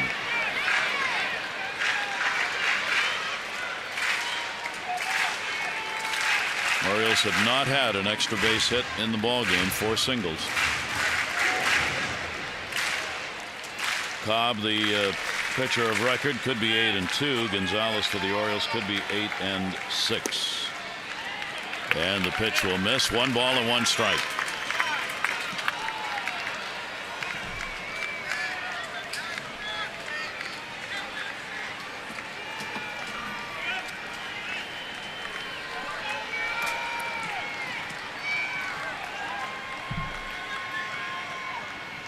One. Struggling with the strike zone. Should drive a manager and a pitching coach crazy. Got a 5-run lead, bottom of the 9th inning, and you're pitching behind hitters. That's right. And on the other side of it, don't want to give up any at-bats. You just never know what can happen in this game. 2-1 delivery, whacked in the air left field. It's deep, back near the wall, and goodbye, home run. There's 2 of them. Matt Waiters continues to be a major nemesis to the Rays. 19 home runs, 61 RBIs on the year, and the Orioles cut that lead by 2. And Matt Wieters had some impressive swings from the right side here in the past few days. And he got on a fastball. Nice job of working the count in his favor. Take a look at the swing here. His fastball stays middle, and he does not miss it. That is a beautiful swing from Matt Wieters. It's a line drive home run out over the head of Joyce. So the Orioles make it a 7-4 ball game. As Wieters, a home run in the ball game last night, a home run in this one. Hardy at the plate, and the pitch misses. It is now a save situation for Tampa Bay, and they're going to hustle out Hickey to the mound to give their closer a chance to warm up, as Wesley Wright not getting anything done here in the bottom of the 9th inning. There's Rodney, the closer, just getting warm out in the bullpen. As Hickey comes running out. The wheels can fall off in a hurry. This Orioles offense starts getting back on track, and Matt Wieters with a huge 2-run shot. Get the crowd energized here and some fire back into the offense. Wright was picked up off waivers from Houston on August 12 to give them another left-hander. But in trouble here in the bottom of the 9th inning. Hardy with a walk, single, and a fly ball out, and he'll take the pitch for a strike 2 and 1. Casillas come out to pinch hit for Flaherty. 2-1 delivery. Hardy inside, all over the place with his pitches, and it goes to 3-1.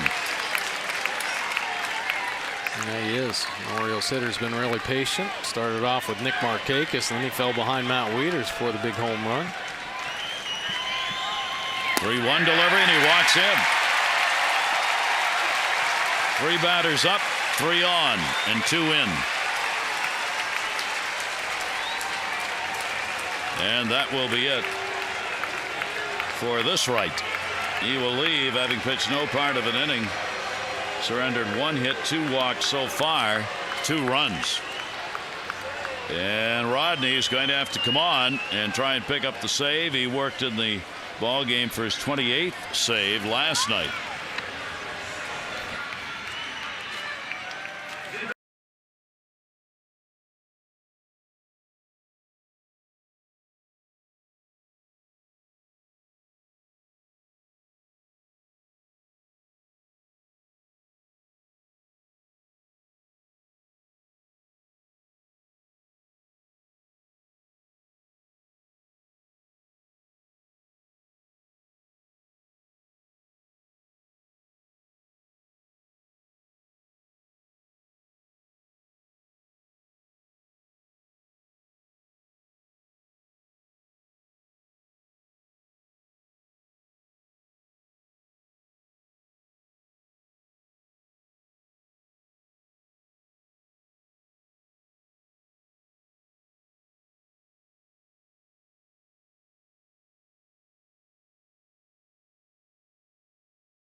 looking for his 29th save. This will be his 54th appearance. 67 strikeouts in 50 2/3 innings.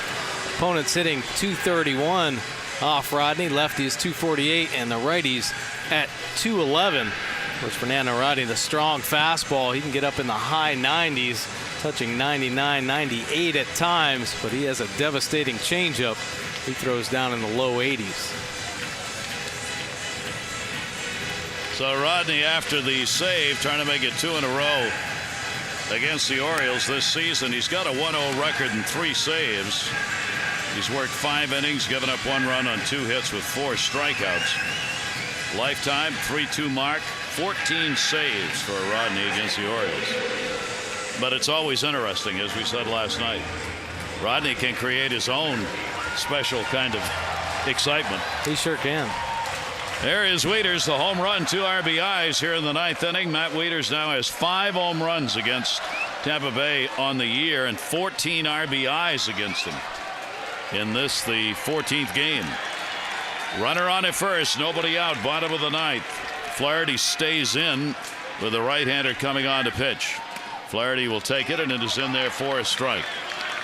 Orioles after a monumental comeback here in this bottom of the 9th. Came in trailing by 5. They now trail by 3. On at first base, Hardy, who drew the walk. And they've had some great at bats too, not giving anything away. Rodney gets the first 2 strikes on Flaherty. Flaherty with a 1-for-1 off Rodney. 7, 15 and 1 for the Rays, 4, 5 and 1 for the Orioles. And came right back in with another one, and that one's fouled off. Again, arms, legs, big motion, and an 84-mile-an-hour pitch. That's right. I mean, great arm speed, and really sells it well. Nice job by Ryan Flaherty just to get a piece of it.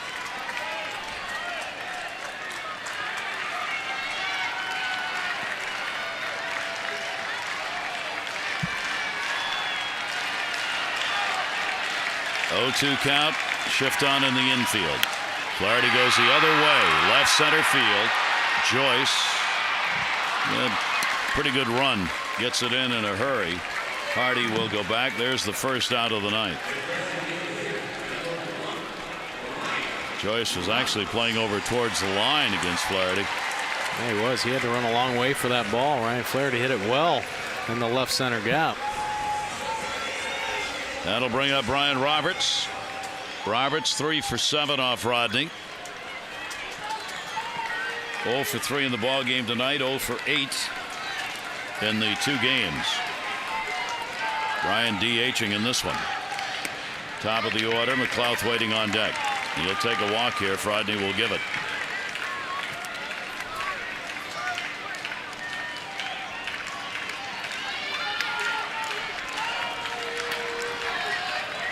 .28 saves, 35 chances for Rodney. Fastball inside. 2-0.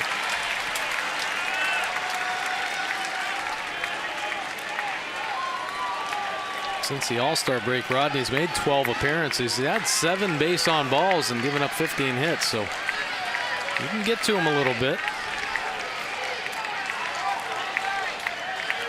2-0 delivery. Roberts taking all the way. It's in there for a strike. Orioles trying to get the potential tying run to the plate here in the bottom of the 9th inning. The Orioles have won 3 games this year where they have trailed after 8. They are 3 and 43 in ball games trailing after 8. Here's the 2-1 delivery. Roberts got one to go after on the fastball. 2-2. 96 with some pretty good movement down in the zone.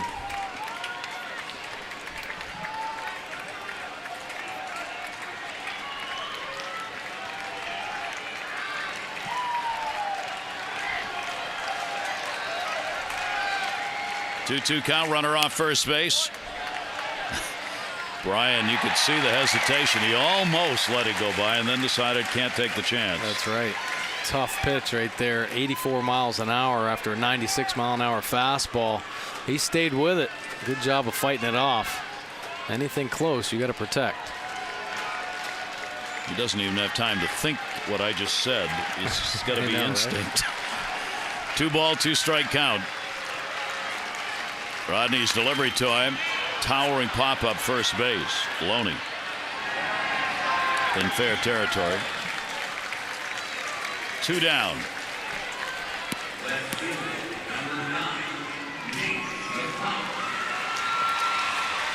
Nate McLouth at the top of the order. He's got to get on to keep it going. McLouth with the 0 for 2 against Rodney. He's had an 0 for 4 in the ball game. Nate trying to get out of an 0 for 16 at the moment. Hardy on at first base, and a strike on McLouth.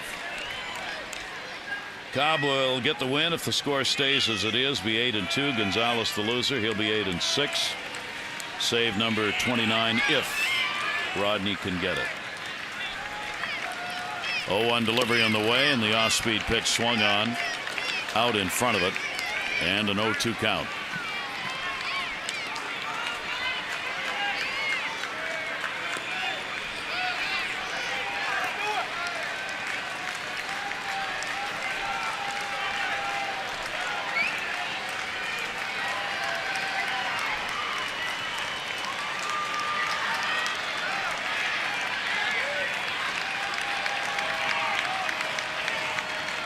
Here's the 0-2 delivery, and McLouth goes down swinging, and that is the ball game. And the Rays have taken the first 2 as they win this one by a score of 7-4. The Orioles pick up a couple of runs on the home run by Wieters, but too little too late. And there is your final with a 15-hit attack by the Rays. Join us again for the finale when Wei-Yin Chen takes the mound against Jeremy Hellickson tomorrow, Game 3. The Orioles will need it to avoid a sweep. Coverage 6:30, Masson HDO's Extra, presented by Geico. Our game action at 7. This has been a Masson presentation. Jim Enrico's Extra, presented by PNC, is coming up right now. For Mike Mordick and all of our crew here at Camden Yards, I'm Gary Thorne. We'll see you tomorrow night, good Lord willing, and the creek don't rise. Adieu.